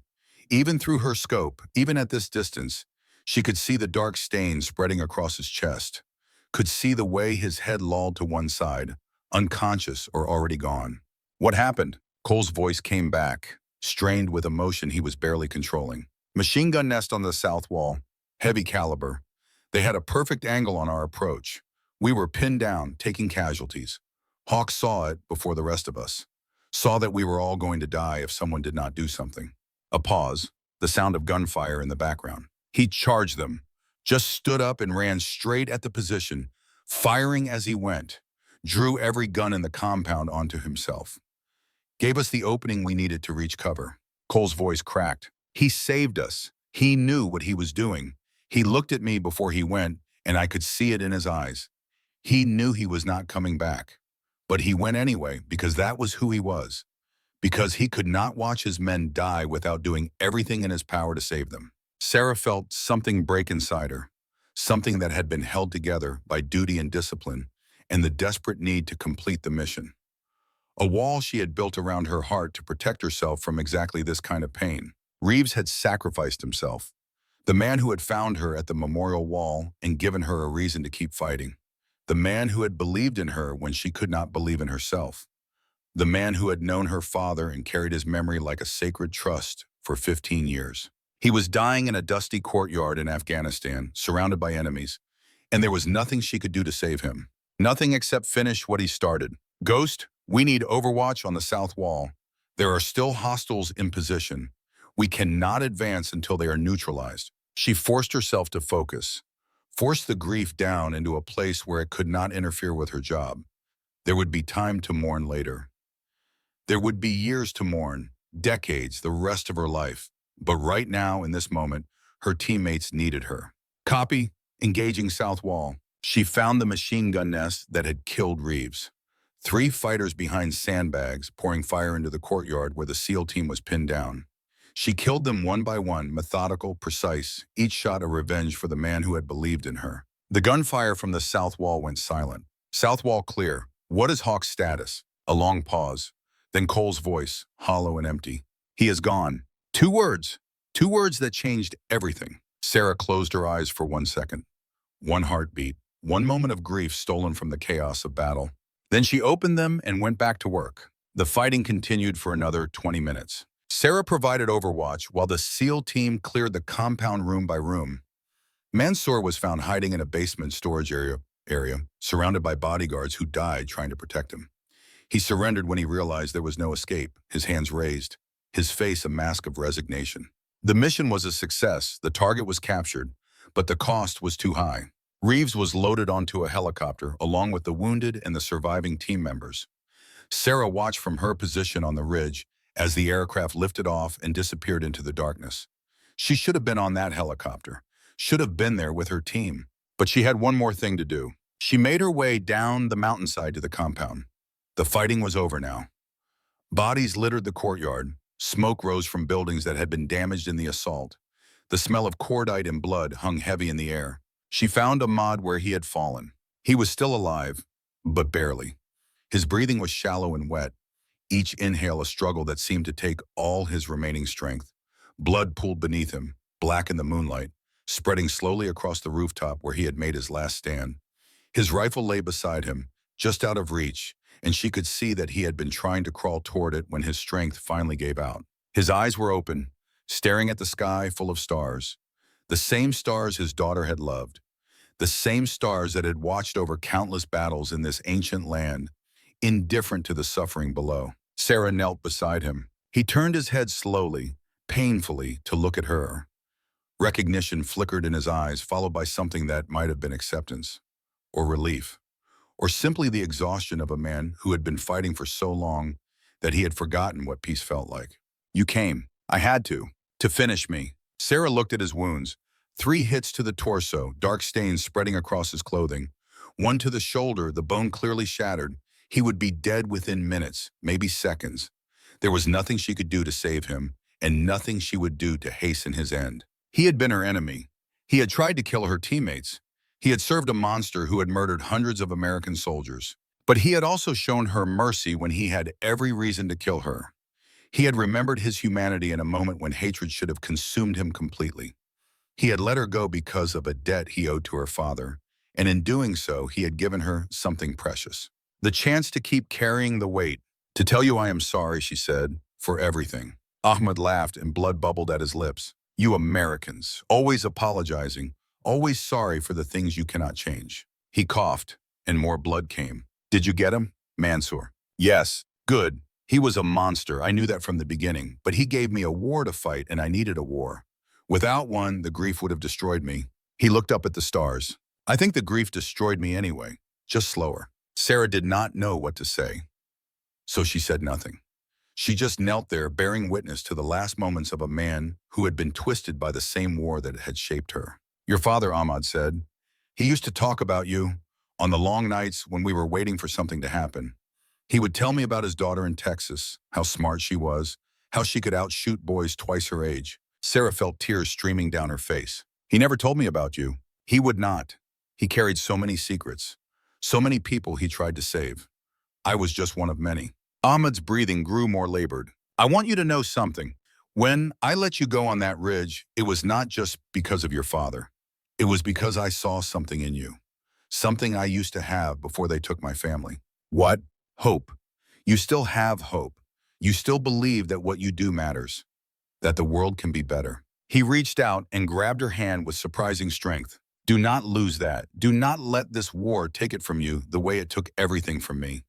Promise me. I promise. Ahmad nodded. His grip relaxed. His eyes went back to the stars. Layla loved the stars, he whispered. She said they were the eyes of angels watching over us. I hope she was right. I hope she is watching now. His breathing stopped. Sarah stayed with him for a long moment. Stayed with the body of a man who had been her enemy and her mirror, who had shown her mercy when he had every reason to kill her, who had died alone in a compound full of corpses, far from the family he had lost. Then she closed his eyes and stood up. The helicopter was waiting to take her home. The flight back to base was silent. Sarah sat in the cabin, staring at nothing, surrounded by men who were too exhausted and too grief-stricken to speak. Reeves's body was in a bag at the back of the helicopter. Next to him was another bag containing one of the SEAL team members who had been killed in the assault. 2 dead, 5 wounded, 1 target captured. By the military's calculations, it was a successful mission. The objective had been achieved. The enemy had suffered far greater casualties. The intelligence gained from Mansour's capture would save lives for years to come. But Sarah could not think in those terms, could not reduce the night to a balance sheet of costs and benefits. All she could see was Reeves's face when he gave her the mission briefing, the way he smiled when he talked about her father, the pride in his eyes when he called her Ghost. He had believed in her, had trusted her with his team, and she had watched him die without being able to do anything to stop it. Doc appeared beside her and sat down. His arm was bandaged from a wound he had received during the assault, but he seemed otherwise unhurt. "I talked to him," Doc said. "Before we went in, he knew he might not come back." Sarah looked at him. "What did he say?" "He said he had been fighting this war for 20 years, that he had watched too many good men and women die, that if his death could save even one of us, it would be worth it." Doc's voice trembled. "He also said to tell you something. If he did not get the chance himself." "What?" "That your father would be proud, that the daughter of Thomas Mitchell had become everything he hoped she would be, and that you should not let his death be an anchor around your neck." Sarah felt the tears coming again and did not try to stop them. "He barely knew me. We worked together for 1 week." Doc shook his head. "He knew you better than you think. He spent months preparing for this mission, months researching every member of his team. He knew your record, your commendations, your failures. He knew about Torres. He knew about Torres. He knew everything. And he still chose you because he believed you were the best and because he believed you needed to prove it to yourself." Sarah thought about all the times Reeves had pushed her, all the times he had challenged her, all the times he had treated her not as a damaged soldier haunted by her failures, but as a warrior capable of greatness. He had seen something in her that she could not see in herself, and now he was gone, and she would never have the chance to thank him. The helicopter landed at the base, and they carried the bodies off first. Sarah stood at attention as Reeves and the other fallen soldier were transferred to the mortuary affairs unit. Around her, the surviving members of the SEAL team formed an honor guard, their faces carved from stone, their eyes red with unshed tears. Cole stood beside her. He had not spoken since announcing Reeves's death over the radio, but now he broke his silence. "He left something for you." He handed her an envelope. Her name was written on the front in Reeves's neat, precise handwriting. "He wrote it last night, told me to give it to you if he did not make it back." Sarah took the envelope but did not open it. This was not the place. This was not the moment. She would read his final words in private, where no one could see her fall apart. "Thank you." Cole nodded. Then he did something unexpected. He extended his hand. "I was wrong about you, Ghost. I thought you were just another soldier with a good shooting score. I thought you did not have what it takes to be part of this team." He met her eyes. "I was wrong. You saved our lives out there. You killed the Shadow when no one else could have made that shot. You honored Hawk's memory by completing the mission." He shook her hand firmly. "You are one of us now. Whatever happens next, wherever you go, you will always be one of us." Sarah felt something shift inside her. A door opening, a wall coming down. For the first time since Torres died, she felt like she belonged somewhere. "Thank you," she said. "That means more than you know." Cole released her hand and walked away to join his teammates. Sarah stayed where she was, holding the envelope, watching the sun rise over the mountains. Another day, another sunrise, another chance to carry the weight her father had given her. She would read Reeves's letter. She would mourn his death. She would carry his memory alongside all the others. But first, she needed to make a phone call. She found a satellite phone and dialed a number she had memorized years ago. It rang 3 times before a familiar voice answered. "Hello, Mom. It is Sarah." A pause, then her mother's voice again, thick with emotion. "Sarah, oh honey, are you okay? I saw the news. They said there was an operation. They said soldiers were killed." "I am okay, Mom. I am fine." Another pause. Sarah could hear her mother crying softly. "I was so worried. Every time I see those reports, I think about your father. I think about the day they came to tell me he was not coming home." "I know, Mom, I know." Sarah took a deep breath. "Mom, I need to ask you something about Dad." "What is it?" Did he ever talk to you about the people he saved, the interpreters, the Afghans who worked with him? Silence on the line, a long, heavy silence that told Sarah everything she needed to know. He talked about them all the time, her mother finally said. He worried about them constantly. He tried so hard to help them, but the system would not let him. He said it was the thing that haunted him most, knowing that the people who trusted America would be abandoned when we left. She paused. Why are you asking about this now? Sarah thought about Ahmad, about his wife and daughter, about the man her father had saved and the monster that man had become. Because I met one of them, she said. One of the people Dad tried to help, and I think I finally understand what he was fighting for. Her mother was quiet for a long moment. Your father loved this country, Sarah, but he also saw its flaws. He used to say that America's greatest strength was its ideals, and its greatest weakness was its failure to live up to them. He spent his whole life trying to close that gap. Sarah felt the tears coming again. I want to be like him, Mom. I want to carry what he carried, but I do not know if I am strong enough. You are, honey. You are his daughter. You have his strength and his heart and his stubbornness. If anyone can carry that weight, it is you. The sun was fully up now, painting the mountains in shades of gold and orange. A new day, a new beginning. I have to go, Mom, but I will call again soon, I promise. I love you, Sarah. Be safe. I love you too. She ended the call and stood there for a moment, letting the warmth of the sun wash over her. Then she opened Reeves's envelope. The letter inside was short, just a few paragraphs in his neat handwriting, but the words hit her like bullets. Sarah, if you are reading this, then I did not make it home. Do not mourn me. Do not let my death become another weight you carry. I made my choice, knowing the risks, and I made it gladly. Your father once told me that the measure of a soldier is not how many enemies they kill, but how many friends they save. By that measure, you are one of the finest soldiers I have ever known. The people you protected today will go home to their families because of you. That is a legacy worth more than any medal or commendation. I am leaving you something, a final gift from one soldier to another. In my quarters, there is a box with your name on it. Inside, you will find the letters your father wrote to me during our years of service together.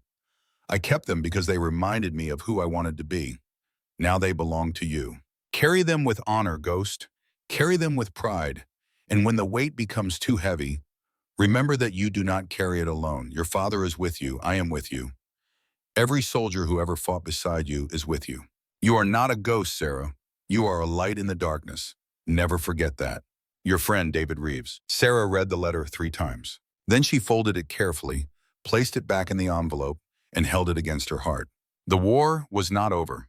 There would be more missions, more battles, more choices between impossible options. But for this moment, standing in the Afghan sunrise with the words of a dead friend pressed against her chest, she allowed herself to feel something she had not felt in a very long time. Peace, not the peace of victory or the peace of resolution, just the quiet peace of knowing that she was exactly where she was supposed to be, doing exactly what she was meant to do. Carrying the weight, protecting the people who mattered, honoring the legacy of those who had gone before. She turned and walked toward the base, ready to face whatever came next. The sun continued to rise behind her, and somewhere in the distance, a helicopter lifted off and flew toward the horizon. Another day in the war, another chance to make a difference, another step on the long road home. The plane touched down at Dover Air Force Base on a gray November morning. Sarah stood at the window of the terminal, watching the C-17 taxi toward the hangar where the honor guard waited. The aircraft moved with a slowness that seemed almost reverent, as if even the machine understood the weight of what it carried.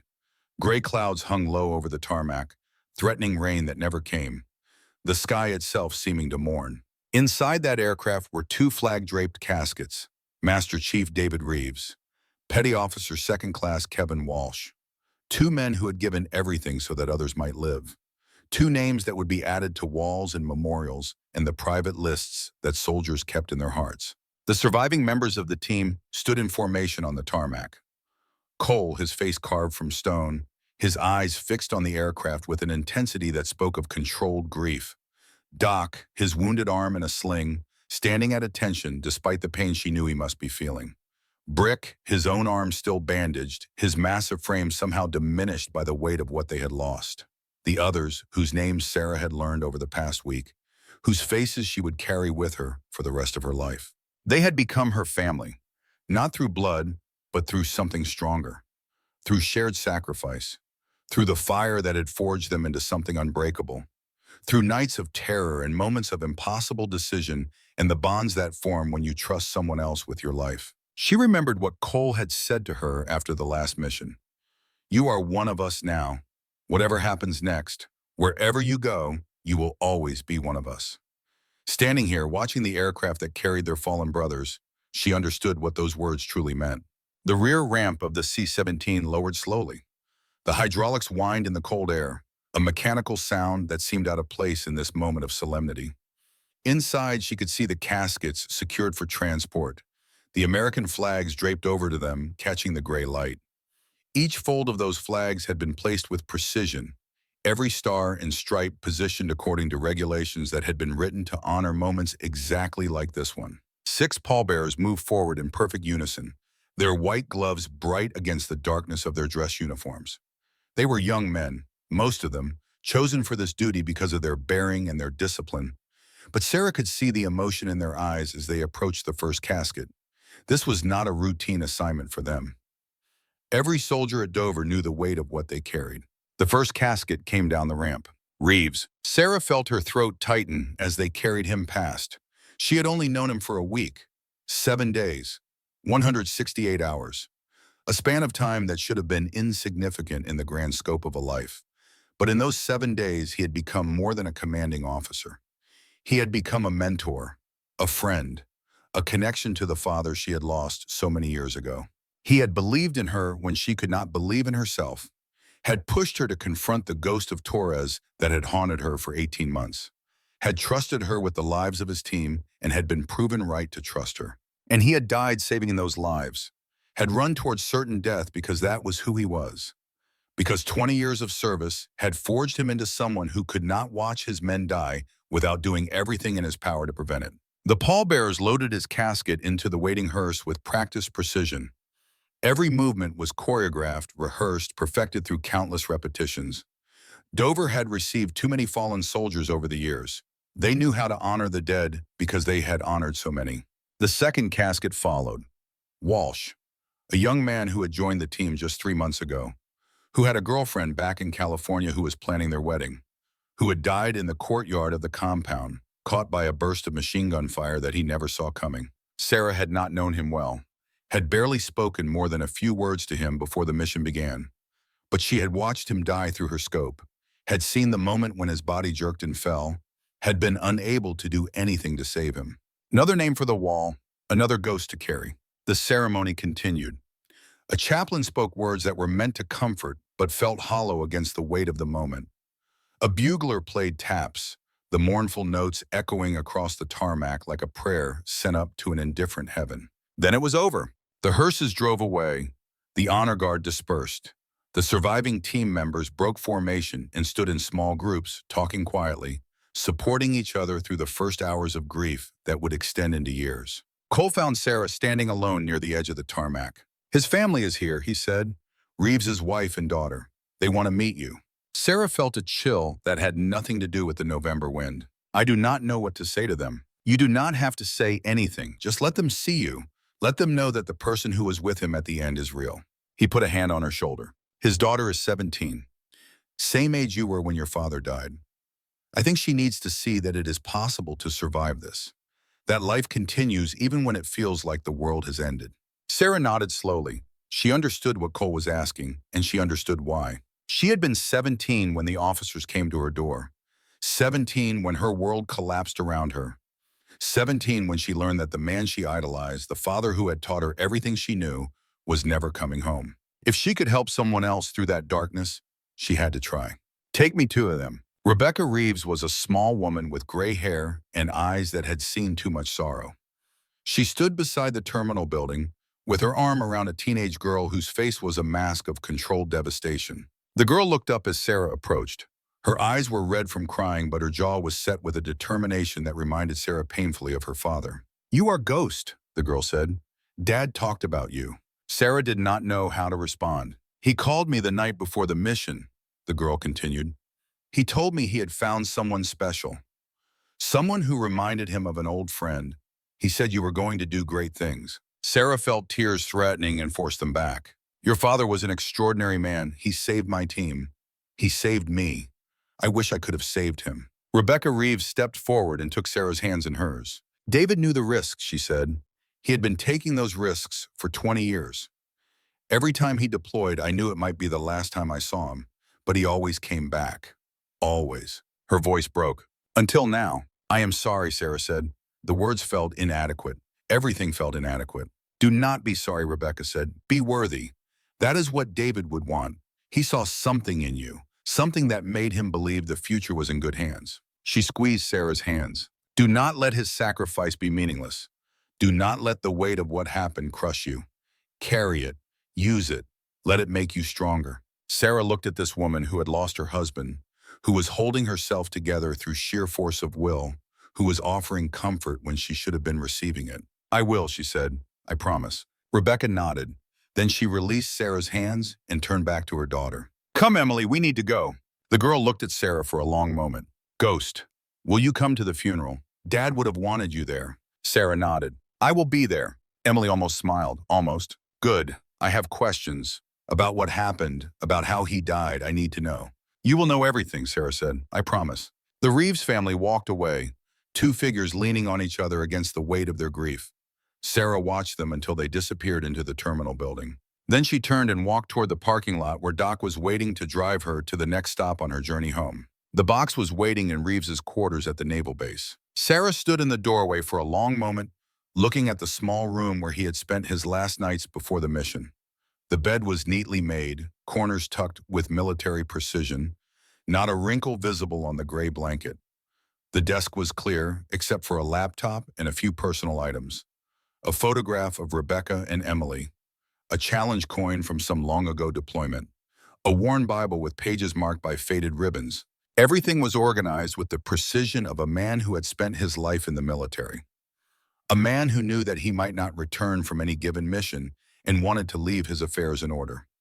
A man who understood that the small details mattered, especially at the end. On the desk sat a wooden box with her name written on a piece of tape. The handwriting was Reeves's. The same neat, precise letters she had seen on operational documents and mission briefings. But here, on this simple piece of tape, they seemed almost tender. She crossed the room and picked up the box. It was heavier than she expected. Old wood, worn smooth by years of handling. The kind of box that held memories too precious to throw away. The kind of box that soldiers kept in footlockers and closets in secret places, carrying them from duty station to duty station, never willing to let go. She sat on the edge of the bed and opened it.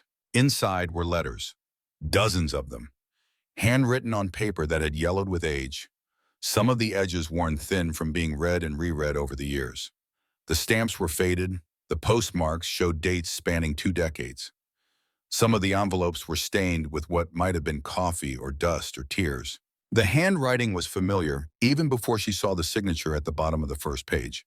The same handwriting that had labeled her childhood lunchboxes, the same handwriting that had signed permission slips and birthday cards and the note he had left on her pillow the night before his final deployment. Thomas Mitchell, Command Sergeant Major, United States Army. Her father's letters. Sarah's hands trembled as she lifted the first one from the box. The date at the top was from 2005, 20 years ago, before she had learned to shoot, before she had joined the Army, before everything that had shaped her into who she was today. She began to read, David, I am writing this from a fire base in Kunar province. It is 0300 and I cannot sleep. The mountains are quiet tonight, but we all know that will not last. Tomorrow we push into a valley that intelligence says is crawling with enemy fighters. Some of us will not come back. That is not pessimism. That is mathematics. The odds are against us, and we all know it. I find myself thinking about Sarah. She is 9 years old now. 9 years old, and she already shoots better than half the men in my unit. Her mother says I am turning her into a soldier, and maybe she is right. But what else can I teach her? This is all I know. This is all I have ever been good at. And in a world that seems to get more dangerous every year, I want her to be able to protect herself. I want her to be strong. I want her to be capable. I want her to be able to face whatever this world throws at her without flinching.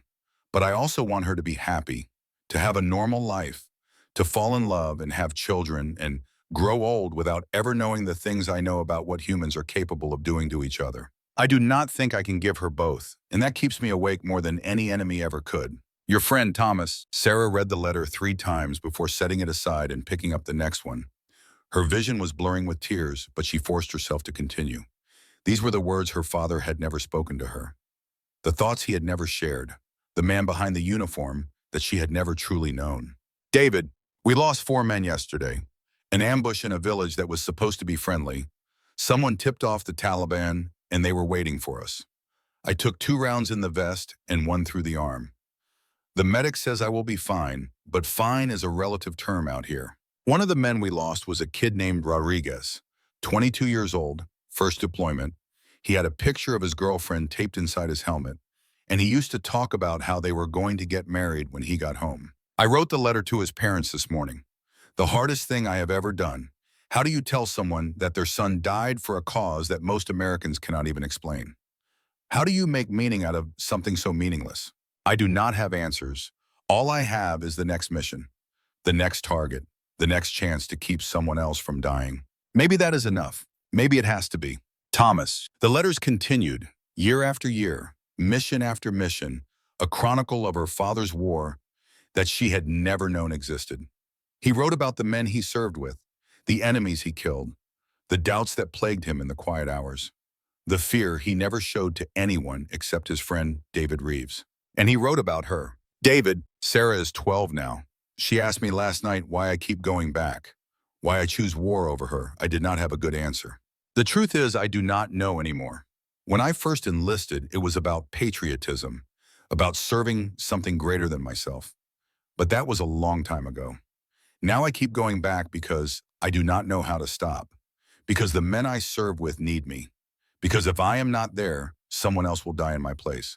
Is that noble or just selfish? I honestly cannot tell anymore. Sarah looked at me with those eyes of hers, the same eyes her mother has, the same eyes that see right through me no matter how hard I try to hide. And I could see the hurt there, the resentment, the beginning of understanding that her father loves his duty more than he loves her. It is not true. I love her more than anything. But how do you explain to a child that sometimes love means leaving? That sometimes protecting your family means putting yourself in harm's way on the other side of the world? You cannot. You just hope they understand someday. Thomas. Sarah was crying now, tears streaming down her face as she read letter after letter, learning about a father she had never truly known. He had been struggling, suffering, carrying a weight that would have crushed most men, and he had never let her see it. He had protected her from his pain the same way he protected his soldiers from enemy fire. He had absorbed it, internalized it, let it eat away at him from the inside while presenting a strong face to the world. No wonder he had seemed so distant. No wonder he had seemed to be carrying something invisible that bent his shoulders. He had been drowning, and he had been too proud or too protective to ask for help. The last letter in the box was different from the others. The handwriting was shakier. The paper was newer. The date was just 3 days before he died. David, if you are reading this, then the operation did not go as planned. I am sorry. I wanted to come home. I wanted to see Sarah graduate. Wanted to walk her down the aisle someday. Wanted to meet my grandchildren. But some things are more important than what we want. I have discovered something that could change the course of this war. A Taliban commander who wants to negotiate, who is tired of the fighting, who believes that peace is possible if the right people are willing to take risks. My superiors do not believe him. They say it is a trap. They say I am being naive. Maybe they are right, but I have looked into this man's eyes, and I saw the same exhaustion I see in my own mirror every morning. He has lost sons to this war. I have lost friends. We are both tired of burying people we love. I am going to meet with him tomorrow, against orders. I know the risks. I know what might happen. But if there is even a chance that I can end this war, I have to try. If I do not make it back, I need you to do something for me. Watch over Sarah, not as a replacement father. She does not need that. But as a friend, someone who can tell her about the man I really was, the good and the bad, the strength and the weakness. Tell her I loved her. Tell her everything I did was for her. Tell her that the weight I carried was never a burden. It was a privilege. And tell her to keep shooting. She is better than I ever was. She has a gift. If she chooses to use it, she will change the world. Your friend, your brother, your comrade, Thomas Mitchell. Sarah held the letter against her chest and wept. Her father had died trying to make peace, had died believing that the war could end, had been betrayed by his own side because his hope was inconvenient for people who profited from endless conflict. And he had loved her, through all the distance, through all the deployments, through all the times when she had resented him for not being there. He had loved her more than she had ever understood. She cried for a long time, cried for the father she had lost, for the man she had never really known, for the war that had taken so much from so many people. Then she dried her tears, put the letters back in the box, and carried them out to the car where Doc was waiting. She had one more promise to keep. Elena Warren was everything Doc had described and more. She opened the door of their small house in Virginia Beach with a smile that seemed to light up the gray November afternoon. Her belly was enormous now, just weeks away from delivery, but she moved with the grace of someone who had made peace with the discomfort of late pregnancy. "You must be Sarah," she said. "James has told me so much about you." Sarah stepped inside and was immediately enveloped in the warmth of a home that had been waiting for someone to return to it. "He talks about you constantly," she said to Elena, "on the helicopter, during the mission, every quiet moment." Elena laughed. "That sounds like him, sentimental fool." She led Sarah into the living room where Doc was sitting on the couch, his wounded arms still bandaged but healing well. He stood when she entered, and the smile on his face told her everything about what this homecoming meant to him. "Ghost, you made it. I promised I would." She looked around the room, at the photographs on the walls, the ultrasound image stuck to the refrigerator, the small pile of baby clothes folded neatly on a chair. This was what soldiers fought for. This was what Reeves had died protecting. Not abstract concepts like freedom or democracy. Real things, real people, real lives that were worth more than any mission. Elena insisted on cooking dinner. Homemade lasagna that filled the kitchen with smells that reminded Sarah of Sunday dinners at her grandmother's house, back before the war had claimed everyone she loved. They sat around the small dining room and ate together like family. Doc told stories about training and deployments and the pranks that soldiers played on each other to stay sane. Elena laughed at all the right moments and rolled her eyes at the parts she had heard before. And Sarah listened, absorbed. Let the normalcy of it wash over her like a baptism. This was what Ahmad had lost, what he had been fighting to find again, what the war had taken from him along with his wife and daughter. She thought about Layla, 7 years old, drawing pictures of helicopters because she thought they were beautiful, believing that heroes would save her. The weight of it settled onto Sarah's shoulders, another ghost to carry, another soul to remember. After dinner, while Elena was putting away the leftovers, Doc pulled Sarah aside. "I have something for you," he said, from Brick. He handed her a small box. Inside was a challenge coin. Navy SEALs, the trident gleaming in the lamplight. "We took a vote," Doc said. "The whole team. You are one of us now, officially. Brick wanted you to have his coin, said you earned it." Sarah held the coin in her palm. It was heavier than it looked, like everything in this life. "I do not know what to say." "You do not have to say anything. Just keep being who you are. Keep doing what you do. And when the time comes, pass it on to someone else who has earned it." Sarah closed her fingers around the coin. "I will." Elena returned and sat down beside her husband. Her hand found his, and their fingers intertwined with the easy familiarity of people who had learned to treasure every moment together. "Sarah," Elena said, "James told me what you did out there, how you saved him, how you stayed behind so the team could escape." She paused. "I want you to know something. This baby, when it is born, when it is born, we are going to name it. If it is a girl, we are going to name her Sarah." Sarah felt her breath catch. "You do not have to do that. We want to. James says you are the reason he is alive, the reason our child will have a father. That is not something we can ever repay, but we can honor it." Doc squeezed his wife's hand. "And if it is a boy, we are going to name him David, after Master Chief Reeves." Sarah looked at these two people who were offering her something precious, a place in their story, a legacy that would continue long after she was gone. "Thank you," she said. "Both of you." Elena smiled. "Stay for a while, as long as you need. You are family now." Sarah stayed for 3 days. She slept in their guest room and woke each morning to the smell of coffee and the sound of Doc and Elena laughing in the kitchen. She helped Elena prepare the nursery, hanging decorations and assembling furniture. She sat with Doc on the porch in the evenings and talked about everything and nothing. For those 3 days, she was not a soldier, not a sniper, not a ghost. She was just Sarah, a woman healing from wounds that could not be seen, a friend helping friends prepare for the future.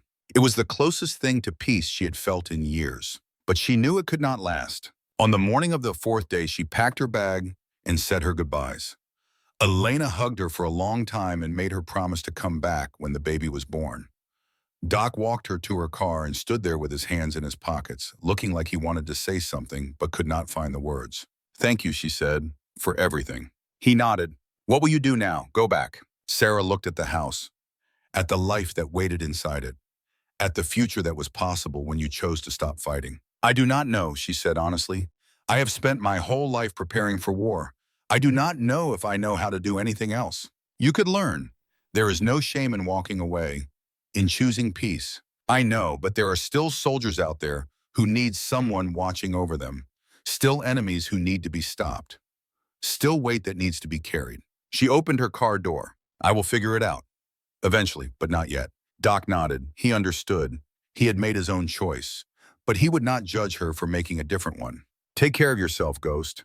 And when you are ready for something different, you know where to find us." Sarah drove away with the Warrens growing smaller in her rearview mirror.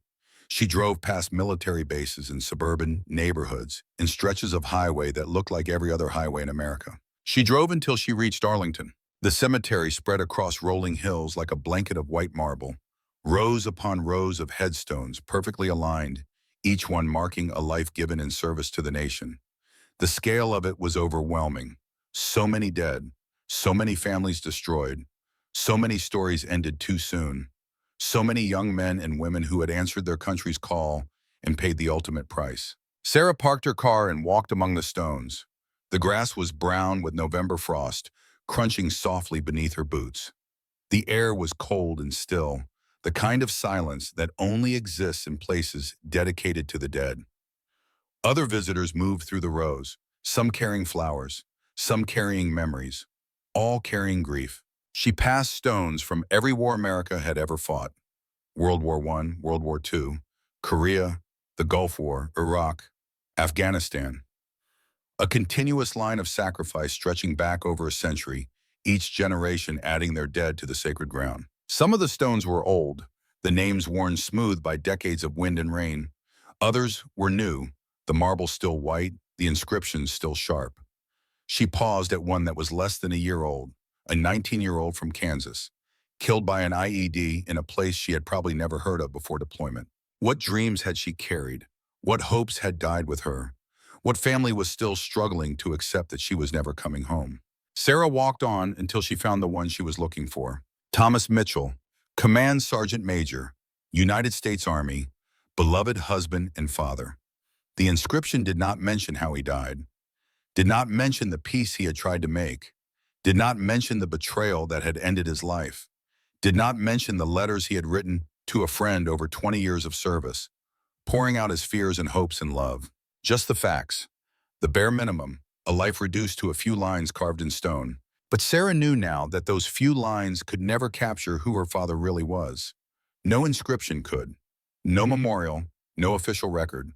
The truth of a person lived in the memories of those who loved them, in the stories passed down, in the impact they left on the world. She knelt beside the grave and placed her hand on the cold marble. "I found your letters, Dad. Reeves saved them for me. All these years he kept them, waiting for the right moment to give them to me." She paused. "I understand now. Why you kept going back. Why you could not stay home even when you wanted to.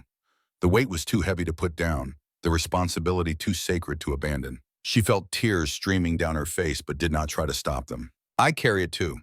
Every day, every mission, every shot I take, and every shot I do not. I carry the weight of the people I have saved and the people I have lost.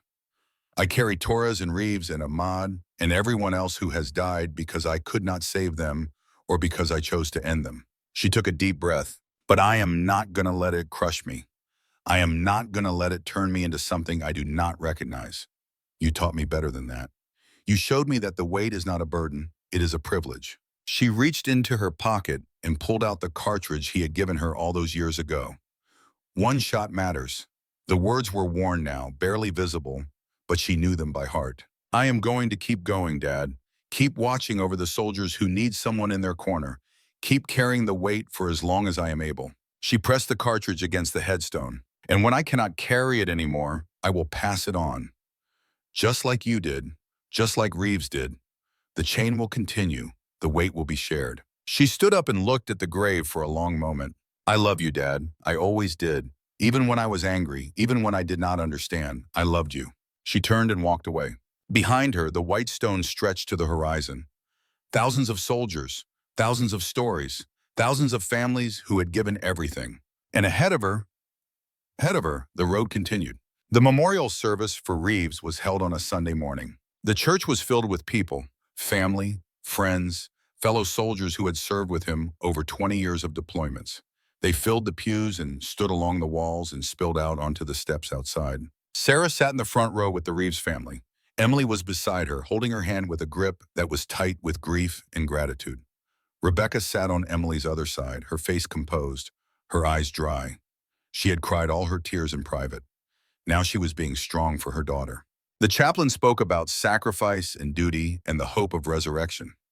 A general gave a eulogy that touched on Reeves's career highlights without capturing anything of the man himself. A folded flag was presented, medals were displayed. Then it was Sarah's turn. She walked to the podium and looked out at the sea of faces. Some she recognized, most she did not. But they were all here for the same reason, to honor a man who had given everything. I only knew David Reeves for a week, she began. 7 days, not enough time to learn someone's favorite food or their most embarrassing story or the way they take their coffee. She paused. But it was enough time to learn what he was made of. She told them about the mission, about the ambush, about the moment when Reeves had realized that his team was going to die unless someone did something impossible. He did not hesitate, she said, did not calculate the odds or weigh his options or look for an alternative. He just stood up and ran toward the enemy guns because that was who he was. That was what 20 years of service had made him. A man who would give his life for his brothers without a second thought. She looked at Emily. Your father saved my life. He saved the lives of everyone on that team. And he did it knowing that he would not survive. That is not bravery. That is something beyond bravery. That is love, pure and simple. Love for his fellow soldiers, love for his country, love for everyone who would go home because he chose not to. She felt her voice breaking, but pushed through. Master Chief Reeves once told me that my father saved his life. Twice.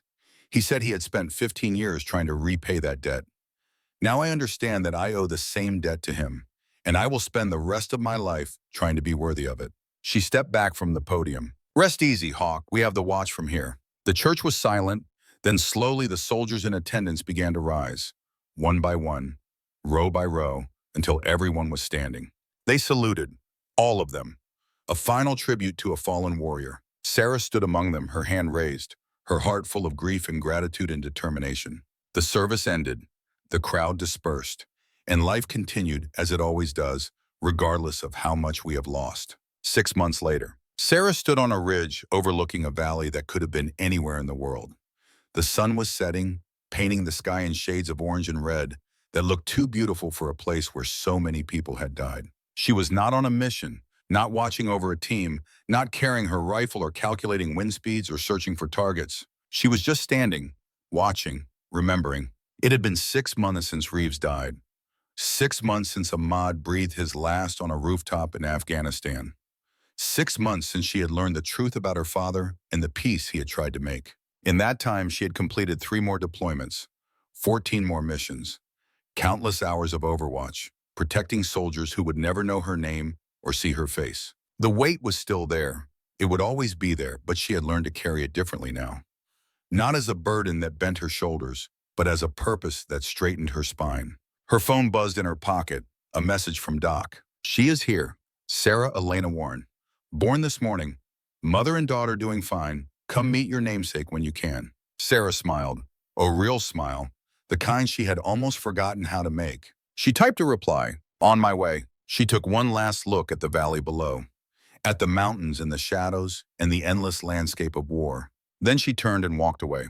Behind her, the sun continued to set. The world continued to turn, And somewhere in a hospital room in Virginia Beach, a baby girl was opening her eyes for the first time. The cycle continued. Life and death, loss and renewal. The weight passed from one generation to the next. Sarah Mitchell, call sign Ghost, walked toward the helicopter that would take her home. She was not done fighting, would probably never be done, but she had learned something in the past 6 months, something that her father and Reeves and even Ahmed had known. The fight was not about killing enemies or completing missions or earning medals. The fight was about protecting the things that mattered, the families, the friendships, the moments of joy that made all the suffering worthwhile. The fight was about love, and as long as there were people worth protecting, there would be soldiers willing to stand in the darkness and keep them safe. Sarah climbed into the helicopter and strapped herself in. The rotors began to spin. The aircraft lifted off the ground, and as it climbed into the evening sky, she looked down at the world spread out below her. So much beauty, so much pain, so much worth fighting for. She closed her eyes and thought about her father, about Reeves, about all the ghosts who walked beside her every day. They were with her. They would always be with her, and she would carry them until she could not carry them anymore. Then she would pass the weight to someone else, someone strong enough to bear it, someone brave enough to face the darkness. The cycle would continue. The watch would never end. And somewhere in the gathering night, a young soldier would look up at the stars and know that someone was watching over them. Someone they would never see. Someone who would never let them fall. A ghost. Their ghost. Forever. The end.